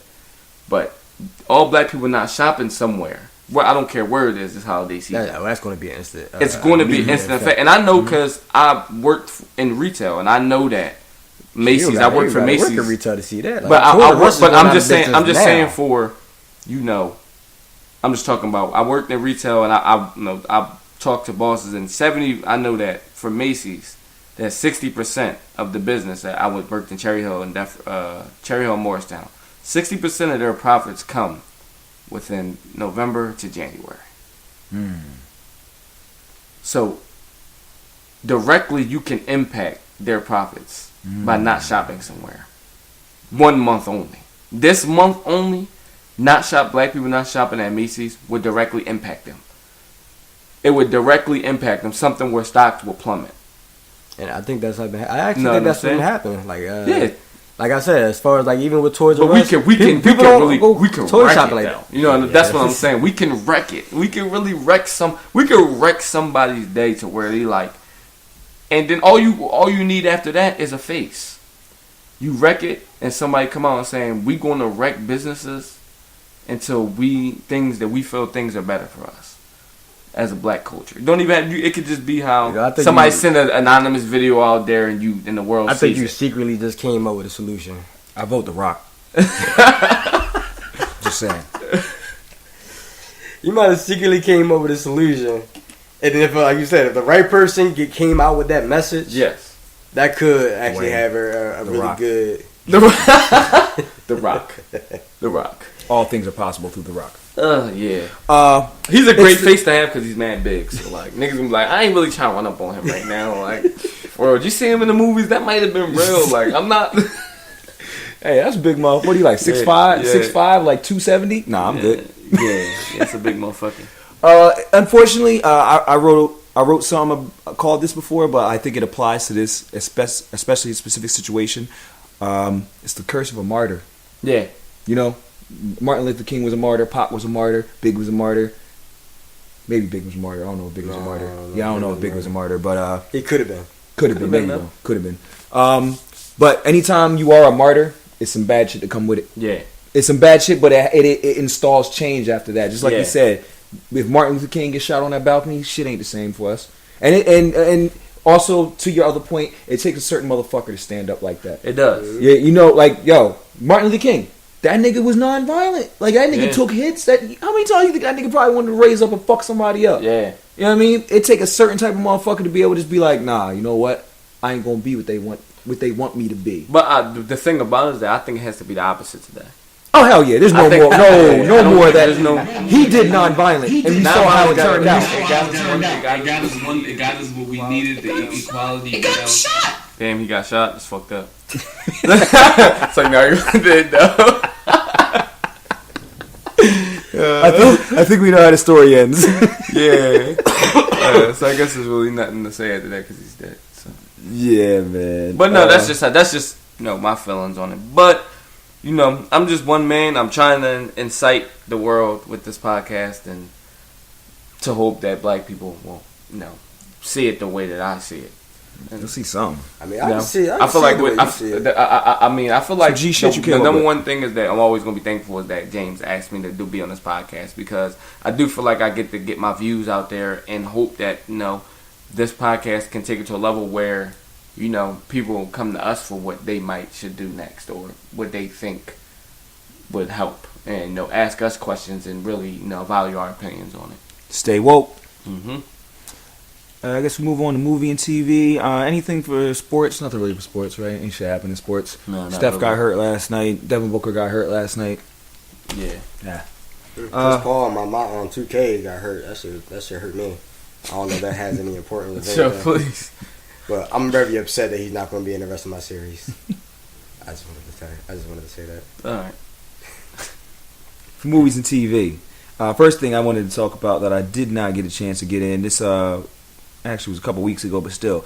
The Jordan Peele movie, they categorized Get Out as a comedy for the Golden Globe Awards. Don't understand it. There was nothing comedic about that movie. That was just disrespect. That was doing it to be disrespectful. Yep. Yeah. They just wanted to discredit the movie. It was a great movie. Mm-hmm. It showed a dark side of some white people. That's not all white people, but they just wanted to discredit it. Like we were saying, like we were talking about earlier. Just like we were talking about earlier. I don't remember what we were talking about earlier. Anyway, there's no way that's a comedy. There's nothing about that's a comedy. They just wanted to discredit the movie. That's horrible. I really think they try to shit on us in any way that they can. Yeah, they do. They really do. And my one gripe I want to add about that movie, that white girl was not bad enough to go through all that shit. Not at all. They could have got another white girl. If it would have been Scarlett, I could have dealt with it. I don't think Scarlett's doing a movie like that. I'm just saying we gotta have a high level. You know that you would have went. Nigga, I'd have rode the deer there. I promise you for Scarlett. But yeah, that's just crazy. Scarlett, you might have debated picking her up at the end. I definitely took her body. We gotta save her, man. You see how bad she is? Can't let it go. I was not to be judgmental or sound like gay, nothing like that. Like I said, he wasn't the best looking character to add. Pause. Anyway, like for him, I thought she was good enough. No homo. I mean, I don't think that deserved no homo. I was saying for him, I think she was good enough. Like that's okay. That's kind of like a okay way of saying it. You felt like I understand what James is saying, but I feel like you gotta keep it. I felt like Jordan Peele kept it that way because it got to be true to life. I felt like those two characters were very normal characters that any black person or white girl could see themselves actually being. I didn't think about it like that. You know what I'm saying? So that's what I think he was going for. I don't think he was going for just he wanted you to be like, look, this really happens. These are two people that you can see, nigga. You know what I'm saying? He don't look any different to me than what Manny does. You know what I'm saying? I didn't think about it like that. Or Luann, the white girl. Like now, if it would have been him, and it would have been like you said, Scarlett or a real high end celebrity, You'd be like, you white better girl. Go through that shit. Yeah, I would probably look. I would have a different view on the movie. Mm-hmm. So yeah, I kind of feel more what he was just now saying. So I ain't think nothing. But yeah, they disrespected. I should smack everybody in the Golden Globe. That's it. Yeah, that's crazy. I don't have a problem with the woman that they chose. So I mean, but yeah, comedy like that. That's just that's what I was saying. Like we were saying earlier in the previous episode, comedy is one of them things you don't have to take anything from. You know, you go to the movies and you're not trying to get anything from it. And I feel like you said, that's why they you can't get anything from that. That's not real. Yeah. They don't do that. Whatever. Yeah, they went for a more real feel. And I think they got the message and the feel that they wanted to get out. Mm-hmm. And then they basically flipped that around anyway and made it into a comedy. Yeah. Yeah, which is some bullshit. Fuck the Golden Globes. Bryan Singer, the guy who produced all the X-Men movies, he is out of Fox. They shut him down. He is fired. He has a sexual harassment claim. Apparently, little boys, something like that. They get you fired now? Apparently. Yeah, Matt Lauer got fired. Actually was just talking about this with a girl, I feel like. I mean, because from what I'm seeing, I mean, besides... But I'm really, the sexual harassment suits. Besides Bill Cosby, I haven't seen that affect anybody. Oh, yeah, Matt Lauer. Yep. Both from he ABC got fired. Mm-hmm. I mean, until now, I'm saying. Yeah, yeah. Oh, they're going for everybody. Everybody's getting hit now. Yeah, but the thing about it is that I feel like everybody has done it. If you're a man. I don't know about the little boys part. Yeah, we don't do that shit. He on some other shit. But I'm just talking about like I actually watched this video earlier where it's sexual harassment and sexual assault, two different things. And sexual harassment is just sexual advances. It's not, and I said this last episode, it is not that serious to fire somebody over. You shouldn't be doing it. I'm not saying that it's not wrong, but it's not serious enough for that you come out and now he loses his job over it. No. It's something that all men do. Honestly speaking, I've done it. I'm sure if anybody has made sexual advances to a girl they wanted to try to get with, even though obviously you've been tried to get at girls in the club or the mall where they didn't want to get with you, but you still persistent, maybe thinking they were just saying no to say no. Oh, I wish I had the Dave Chappelle plead the fifth right now. You know what I'm saying? Yeah, you need that, but I've done it. You know what I'm saying? Shit, I've done it a lot. I done smacked bitches' butts in the club so many times. You did. You know what I'm saying? But I don't think that I should be going to court over it. You know what I'm saying? It's wrong. And my uncle made a big good point is that they're celebrity and they think that they're overusing their celebrity. But it's just something. It's in the male DNA. And I know that's not right, but I think that bitches got to get over it. Honestly, I know that girls are going to hate me for saying it, but girls be out here getting raped. And I said this last time, you're not in the same category as them. Get over yourself. I'm sorry. Bitches getting their pussy taken. Man, that just sounds... It sounds bad, right? It sounds vicious. Well, you know, President Trump said it best. I just grabbed it right by the pussy. Like, our fucking president said that. You know what I'm saying? This is the guy who leads our country. That's sexual assault. You know, somebody, I'm somebody coming on to you or saying, even I know West Louis C.K. was tripping, beating his meat in front of bitches. Like I said last time, I don't know what's wrong with him, but he still didn't touch you. And I know it's weird. And you should come out about people doing shit like that. Not because you want to get them in trouble, because people need to know that niggas is weird out in this world. I need to know that kind of stuff. Like, if he asks you to go to the if it ever happened to you and you see me in passing, you should stop me and be like, yo, Louis C.K. beats me in front of me. I don't know what's wrong with that guy. And I'm gonna be like, that guy's a fucking weird. Yeah. Then we can go about our day. That is some odd shit, like. No, But yeah. But moving on, it's not much else here. Well, you know what? The Bryan Singer thing, like I said, number one, I think it was some little boys he was messing with. But Bryan Singer is the one who did X-Men 3. And I think X-Men 1. Okay. He's done some bad X-Men movies. So you know what? This might be a blessing in disguise. Yeah. Maybe we get this motherfucker out of here and get some real X-Men movies popping. So, fuck it. I'm cool with him being out. Stay the fuck out. The only other thing I have here is also Disney. Disney is looking to buy Fox. So they're basically looking to buy the X-Men back. Fox owns the X-Men. Yeah. That could be some big shit for Disney and Marvel to get X-Men back. Once again, get some more movies. They already have the show Gifted. If y'all not watching Gifted, Gifted is that shit right now. They about to bring Magneto in with the Brotherhood. That's that shit, man. Yeah. The X-Men. I actually take a look at that. I know you was telling me about it before, but when is it based in? When is it based in? It's based in the current Marvel universe. Yeah, that's why I just saw today. What year, though? I believe it's supposed to be going on currently because they're not part of the Brotherhood. They're not trying to be heroes. They're just mutants, and some of them they can't hide. They look weird. But because you've seen Logan, obviously. Yes. So we know something happens. That's a whole different storyline, though.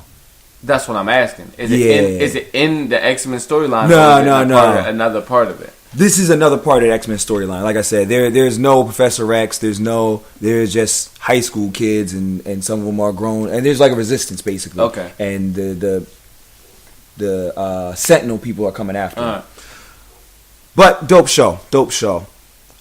Avengers, Affinity. That's the case. Why would they even have Magneto in there? It don't sound like they have none of the main people. Because the Brotherhood. Once again, Magneto. You have to remember, Magneto was made to parallel Malcolm X. So that's what he is. He's there by any means necessary. So when you have a resistance, who would you look to? I mean, I get that. You should watch the show, man. Yeah, I guess I gotta just watch the show. Yeah, it's dope. You'll enjoy it. Avengers: Infinity War, the most viewed trailer of all time. What do we feel about the Infinity War trailer? We soup. I mean, I know he probably not. Yeah, I'm not. No. I'm souped for the movie. Yeah, trailer didn't make me. Only part that really made me what's the name when Thanos was in it. Yo, Thanos punched the shit out of Iron Man. He really did. That made me souped. Yeah, that hurt me. But it wasn't really anything that made me too. I mean, people got souped over it because it's the Avengers. You know what I'm saying? Iron Spider suit was in there. Yeah, bearded Captain America. Yeah, I was souped about it. I understand why people were souped about it, but it didn't have me souped. You know what I'm saying? I think it's cool to be souped, man. I said he wasn't because I remember him saying at one point that he liked the Avengers movie, but it wasn't like you. I don't think the Avengers movie was that great. Yeah. I just think people overhyped them. Yeah, that's what the first one was amazing. No, we like one was amazing. We like I like all the Avengers. So. You like it, and it was cool, but it wasn't that great.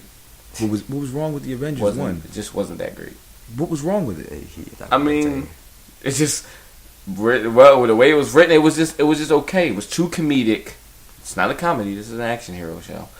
I think you love the funniness I think you love the funniness of it. I think you like the funniness of it. I really do. I know people are like, "You talking about Jones great," but it got plenty of action though. It's an action movie. I'm not saying it didn't have great action. That's not what I'm saying. What I am saying that it was nowhere near as good as the Captain America's. I think Captain America's outclassed. Winter Soldier was the only good Captain America. Winter Soldier, first one. Winter Soldier, first one was, and the third one. What was the third one? Civil War. Civil War was the epitome. Civil War is outclassed it. I can agree with you on Civil War. I agree with Civil War. Winter Soldier was an amazing movie. Winter Soldier is amazing. That's that shit. The first Captain America was that shit. Fuck out of here. Origin stories always get the worst of it because you don't have the action, but that's not the point of the origin. Plenty of action though. It does have plenty of action, but that's not the point of the origin. First Captain America. That's going in on that joint. Yeah. First Captain America. Plenty of action. I ain't gonna say plenty. It had enough. He said plenty. 15 minutes of action. I was thinking of the last two. Them joints go in. Hour and 45 minutes movie. But he didn't have to set it up. They set up Captain America. Yeah. He was talking to school kids half the time. Yeah, because with a plastic shield and a nylon suit. They didn't know what he really could do. You have to understand where he came from. You gotta have know what I'm saying? You gotta have the foundation. The best part. I get what he's trying to say is more because it has that whole storyline, and as you said, it's more serious. Oh, the only other one besides Captain America is the first Guardians of the Galaxy. Oh, that's correct. That's 10 correct. times better. That's one of the best movies Marvel ever made. Yes, by far. But he's saying, so you're saying that you didn't like Volume 2 then? Not as much. Thought it was. Yeah, I didn't like Volume 2 as much. It was okay. Okay. It wasn't. It was comedic. I was going to say, I knew he was saying it was too lovey-dovey because it was too comedic. Too comedic, too lovey-dovey. That's why I don't really. And then it's one of those movies. Honestly, for me, I don't really give a fuck about Star-Lord's past. I just don't. I've heard people say that, and that's a when you have a character like Star-Lord, you like him in the movie. Now you don't give a fuck about his past. You don't give even though I know that reading up knows that has a big to do why they defeat Thanos and hell yeah, how they all come together. His past, his what he is very big to it. I just don't give a fuck. So okay, I just don't care. Yeah, so I just even though I know it's necessary. That's why I wouldn't say the movie isn't necessary. It is necessary for them to make this movie. Yeah. It's necessary. Doesn't mean I have to like it though. Because we needed to know how he held that Infinity Stone. Yeah, we need to know. And I think that's all that was. All the explanation. So for that. Yeah, I get it. I mean, I was trying to get onto the whole topic of you not liking the Avengers as much as you like Captain America. Because, like you said, the origin behind it, the action. writing was amazing in Avengers 1. No, that was what so was corny. wrong with the writing? Villain was horrible. Loki? Ass villain. That was ass. He was just there to bring in the army. Loki. I think he was looking for something more serious. Loki. Who'd you want the villain to be then? Trash. Like right now. Listen, I'm not somebody the like writer. Thanos. You know what I'm saying? Somebody we built the Thanos. I agree with you. I agree. Age of Ultron can build the Thanos. That's what I was going to say. Age of Ultron builds the Thanos. The first one, it kind of does, but you could have did it any other way. You did not have to. Yeah, we need the cube. They had the cube. We had to come together. Like they had to come together, and the come together was to defeat Loki. How? What else did you want them to do? Was whack. How did you want them to come together? Did you want to meet at a poker game? No. Black Widow. Somebody rub up on Black Widow in the club. He wanted a bigger threat, a different threat for them to actually come together. Other than Loki. Listen, Loki's not a threat. Yeah, see, that's he wasn't the threat. It was the fucking ton of aliens he brought to fall out the sky. It was a threat. He wasn't a threat. He wasn't a threat. When I want you to bring somebody in, he can't beat Thor. So why I need the whole Avengers for? Why do I need the whole Avengers? He can't beat Thor. He can't do it.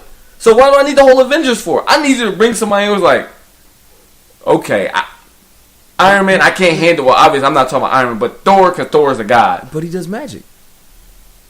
He can't beat Thor. I don't give a fuck about his magic. Yeah, you still. You know what I'm saying? I need somebody that's like, okay, that's why Thor went and they need to come together. The Age of Ultron, they need to come together. They need to come together for that one. Yeah. They do not need to come together for Loki. That could have just been a Thor. That could have just been Thor's movie. Thor versus Loki again. Thor 2. That's what that should have been. Avengers should have been Thor 2. He got magic, man. Like, you ain't want to see a card trick? So I do the Age of Ultron was better. Then Avengers 1? Yes. I can go with that. I'm telling you, What zone is this? You like the funny. He like the funny. Like the Hawk. No. The fucking No. what's his name around? No, I'm saying I get his argument corny. to an extent. I was gonna say I get his argument to an extent because, like you said, the whole army that Loki has does make it a threat. Yes. Like you said, when he opened that portal, all was the never the stuff that threat. came out of that portal, Thor wouldn't be able to do by himself. That was the threat. That's very Loki true. wasn't the threat. What I'm saying, and realistically, Thor could have stopped him before they even happened. Probably. That's what I'm saying. Realistically, he could have stopped him before he even opened that portal. Yes. Yeah, I was gonna say I easily. It's easily. Even if that is the case, easily could have did it beforehand. But He probably wouldn't even really escape. Captain I America. mean, intervened. you're not gonna be able to do that because he was trying to convert him back to being on his same side. So that was going to inevitably happen. Like Great writing. Great writing. Yeah, I was gonna say Thor was trying. He wanted his brother back. Like he wanted them to still be brothers. That's why it's not great writing. No, You know who his brother is. But this is what no, Thor 1 was about. Thor 1 wasn't about because his brother found out that his whole life was a lie. That's gonna inevitably happen. And when somebody finds out something his whole life is a lie, they usually turn to the bad side, and they ain't coming back. I mean, but it's his brother. He gonna try. He ain't gonna try to the point where he gonna risk the whole world. He wouldn't try to that point. God, this ain't his world. I'm just saying, even his world, like he wouldn't put nobody at risk. This is his world now, because remember he got banished here. Yeah, the woman he loves is here. He wouldn't do anything realistically that would bony bitch. to put her or the people that he loves on this earth at risk. He already know who Loki is. Loki already tried to do it. So and he's a magician. Like you said, you just can't let the magician. You know, that nigga be locked up. That's kind of hard on both ways. Though. Yeah, he's a trickster, man. Are you gonna give up your brother that you grew up all your life over, the earth? I guess. Like, that's hard. He's not my brother. I grew up my whole life, and he just wants to rule the earth. He wants to rule the earth. He's evil. He doesn't like you anymore. He doesn't like your face. So he tried to kill you and your dad, my man. So you just gonna hit him with the hammer and just bash his face in? No, I'm not saying that you don't. But you don't. You want your brother back, but you don't risk it. You don't risk. I mean, when did he risk it? I'm just saying. They had him. He got tricked. That's Loki's good thing, is that he's a trickster. He knows how to. He's a great trickster. That's his shit. He's your brother, not trick. My little brothers can't trick me. It's not possible. I'm dead serious. But that's your brother. You know who he is. Oh, okay. That's what I'm saying. That brotherly thing, my little brother can sit here and try to lie in my face. I'll look at him like, nigga, I told my little bit child, I'll be like, 22 years, nigga. I was there when you was born. Big brother should beat your ass. You know what I'm saying? There's no tricking your big brother. Now, I think that's why I don't really like that. Now, Age of Ultron, I liked. You know what I'm saying? I liked it more. I still don't like it more than any of the Captain Americas. And why did you like it more? What made that bigger threat? Ultron was a bigger threat to you? Ultron was a bigger threat. Even though he was busting jokes the entire movie. Yeah, I don't like any of the Avengers because they're too comedic. I don't give a fuck about the comedy. But I'm just saying why I like it more. You can't not have comedy. He doesn't read the script. Yeah, but he's one person that hides food around the entire set and just says what the fuck he wants the entire movie. Yeah, that's what that's I mean, but that's the point. Like, it's good that if one person. That's what Iron Man does. That's cool. He's Iron Man. I don't need you to make Ultron funny. Yeah. I don't need you to make the Hulk funny. That was a mistake. I don't need you to make Thor funny. I don't need none of that. It's kind of, and so. But I like the bigger threat. The Ultron was the bigger threat. Obviously, at the Infinity Stone. Obviously, I thought that struggle was even bigger because you make it how Tony Stark is. He's very selfish. He does stuff that he shouldn't do. Mm-hmm. And that was very big to me. You know what I'm saying? Like, all right, that's a real ripple point. The other ripple point they had in the first one, no fucking ripple point. The shit that they was arguing over was futile in the first one. This is a real we're saying. You created Ultron by doing shit behind our back. That's a real reason not to be cool with people. You know what I'm saying? That's something that's real to me. You know what I'm saying? The other stuff in the first one, I don't even know what the fuck they was arguing over half the time. Didn't Loki have something to make them more aggressive? Because they was arguing over the scepter or some shit. I think the Infinity Stone that was in the scepter was affecting them a little bit. It was making them aggressive. Yeah. So that's what was causing the argument. And when they had Loki locked up, they put the camera right on Scarlett Johansson's ass, and they just sat there. I saw it in 3D. Completely it was off the topic, but no, this was what I liked about the movie. Holy shit! I'm just telling you my opinion of the movie. I liked about the movie. I can understand how that's an important part because I see what he's saying because he's saying that the cast all was looking at the same time, and they kind of was like, "Yo, one of us got to get it." So we just had to go to war at this one, my guy.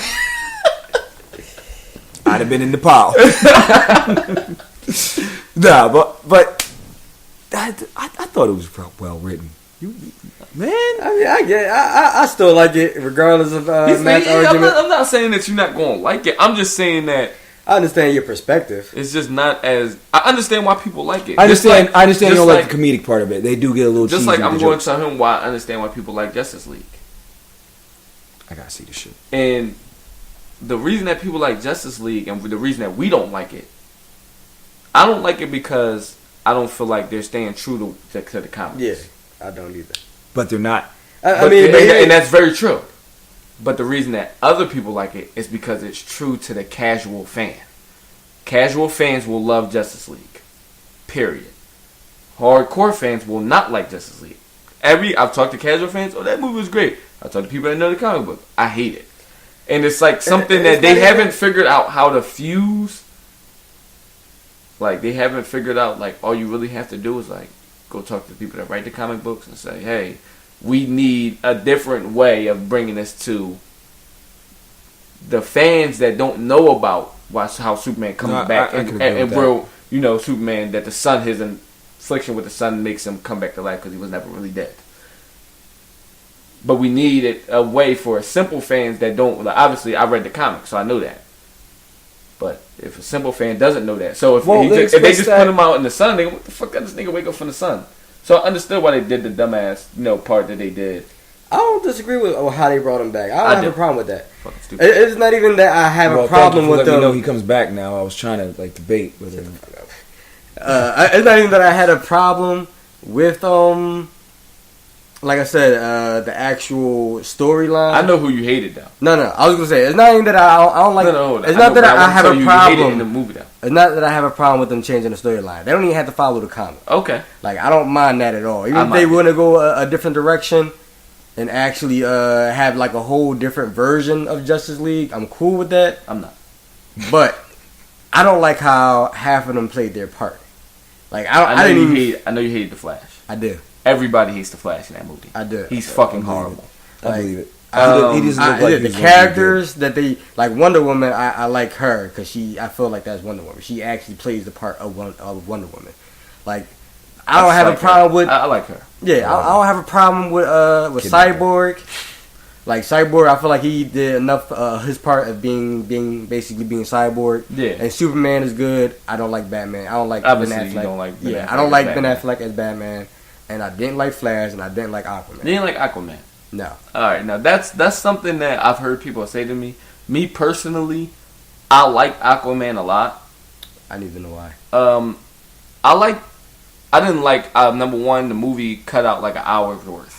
So it was an hour's worth of the movie that wasn't there after they did the initial, whatever they do, screening with people.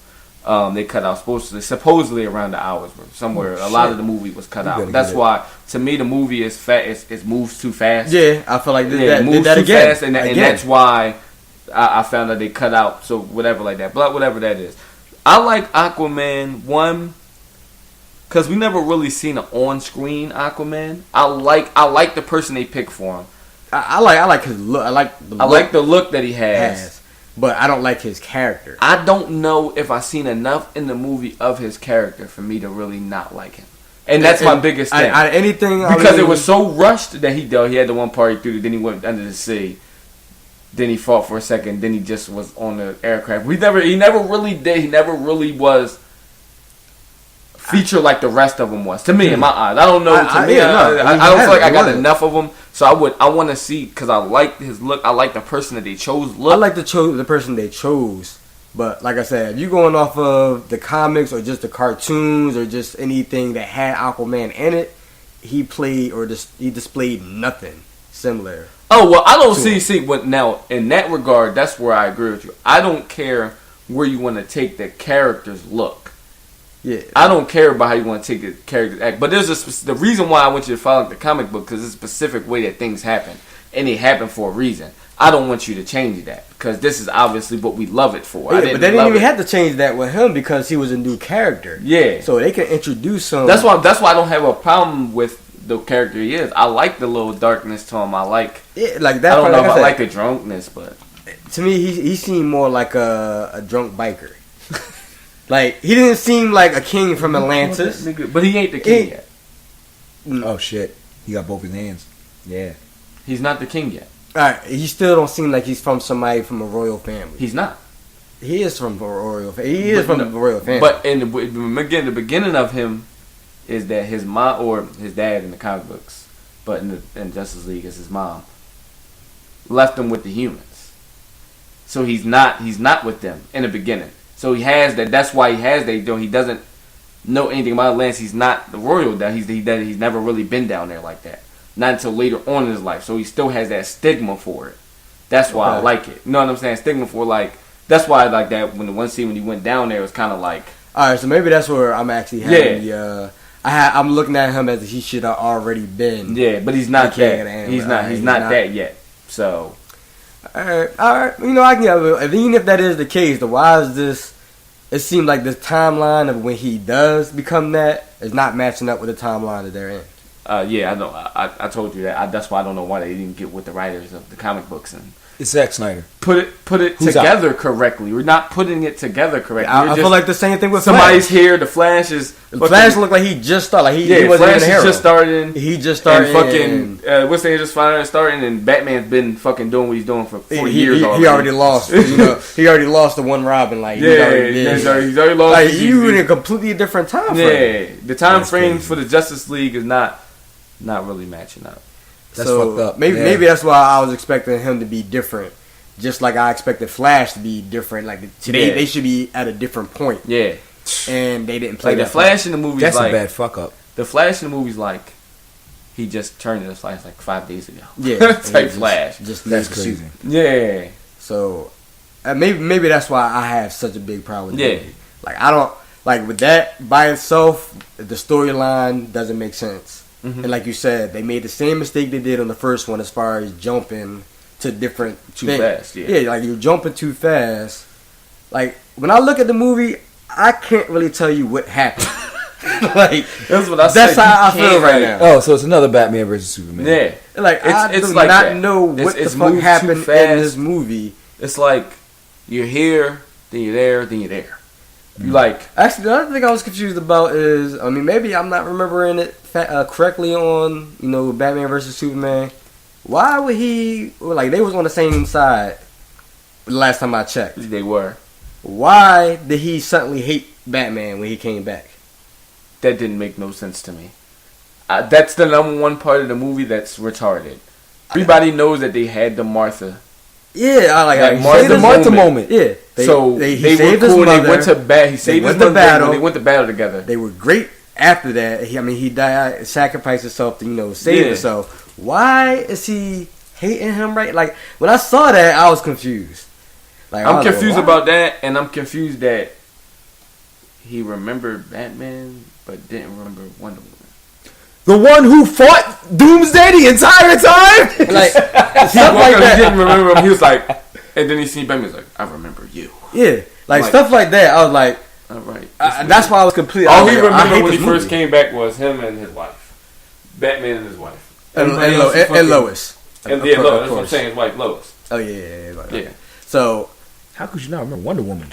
It's like little stuff like that killed the movie. What should have happened was when he came back and seen Wonder Woman, he's like, you're the woman I want to fuck when I first Thank you for saving me from Doomsday. That kind of stuff killed the movie. Like after that, I completely disliked it. There's nothing about the movie I like. Yeah, I didn't like the characters and how they played their part. I didn't like the story line. But I know why people came to me and said they liked it. I know both sides. About to download the bootleg. Yeah, might as well. It's definitely not worth spending your $10 on.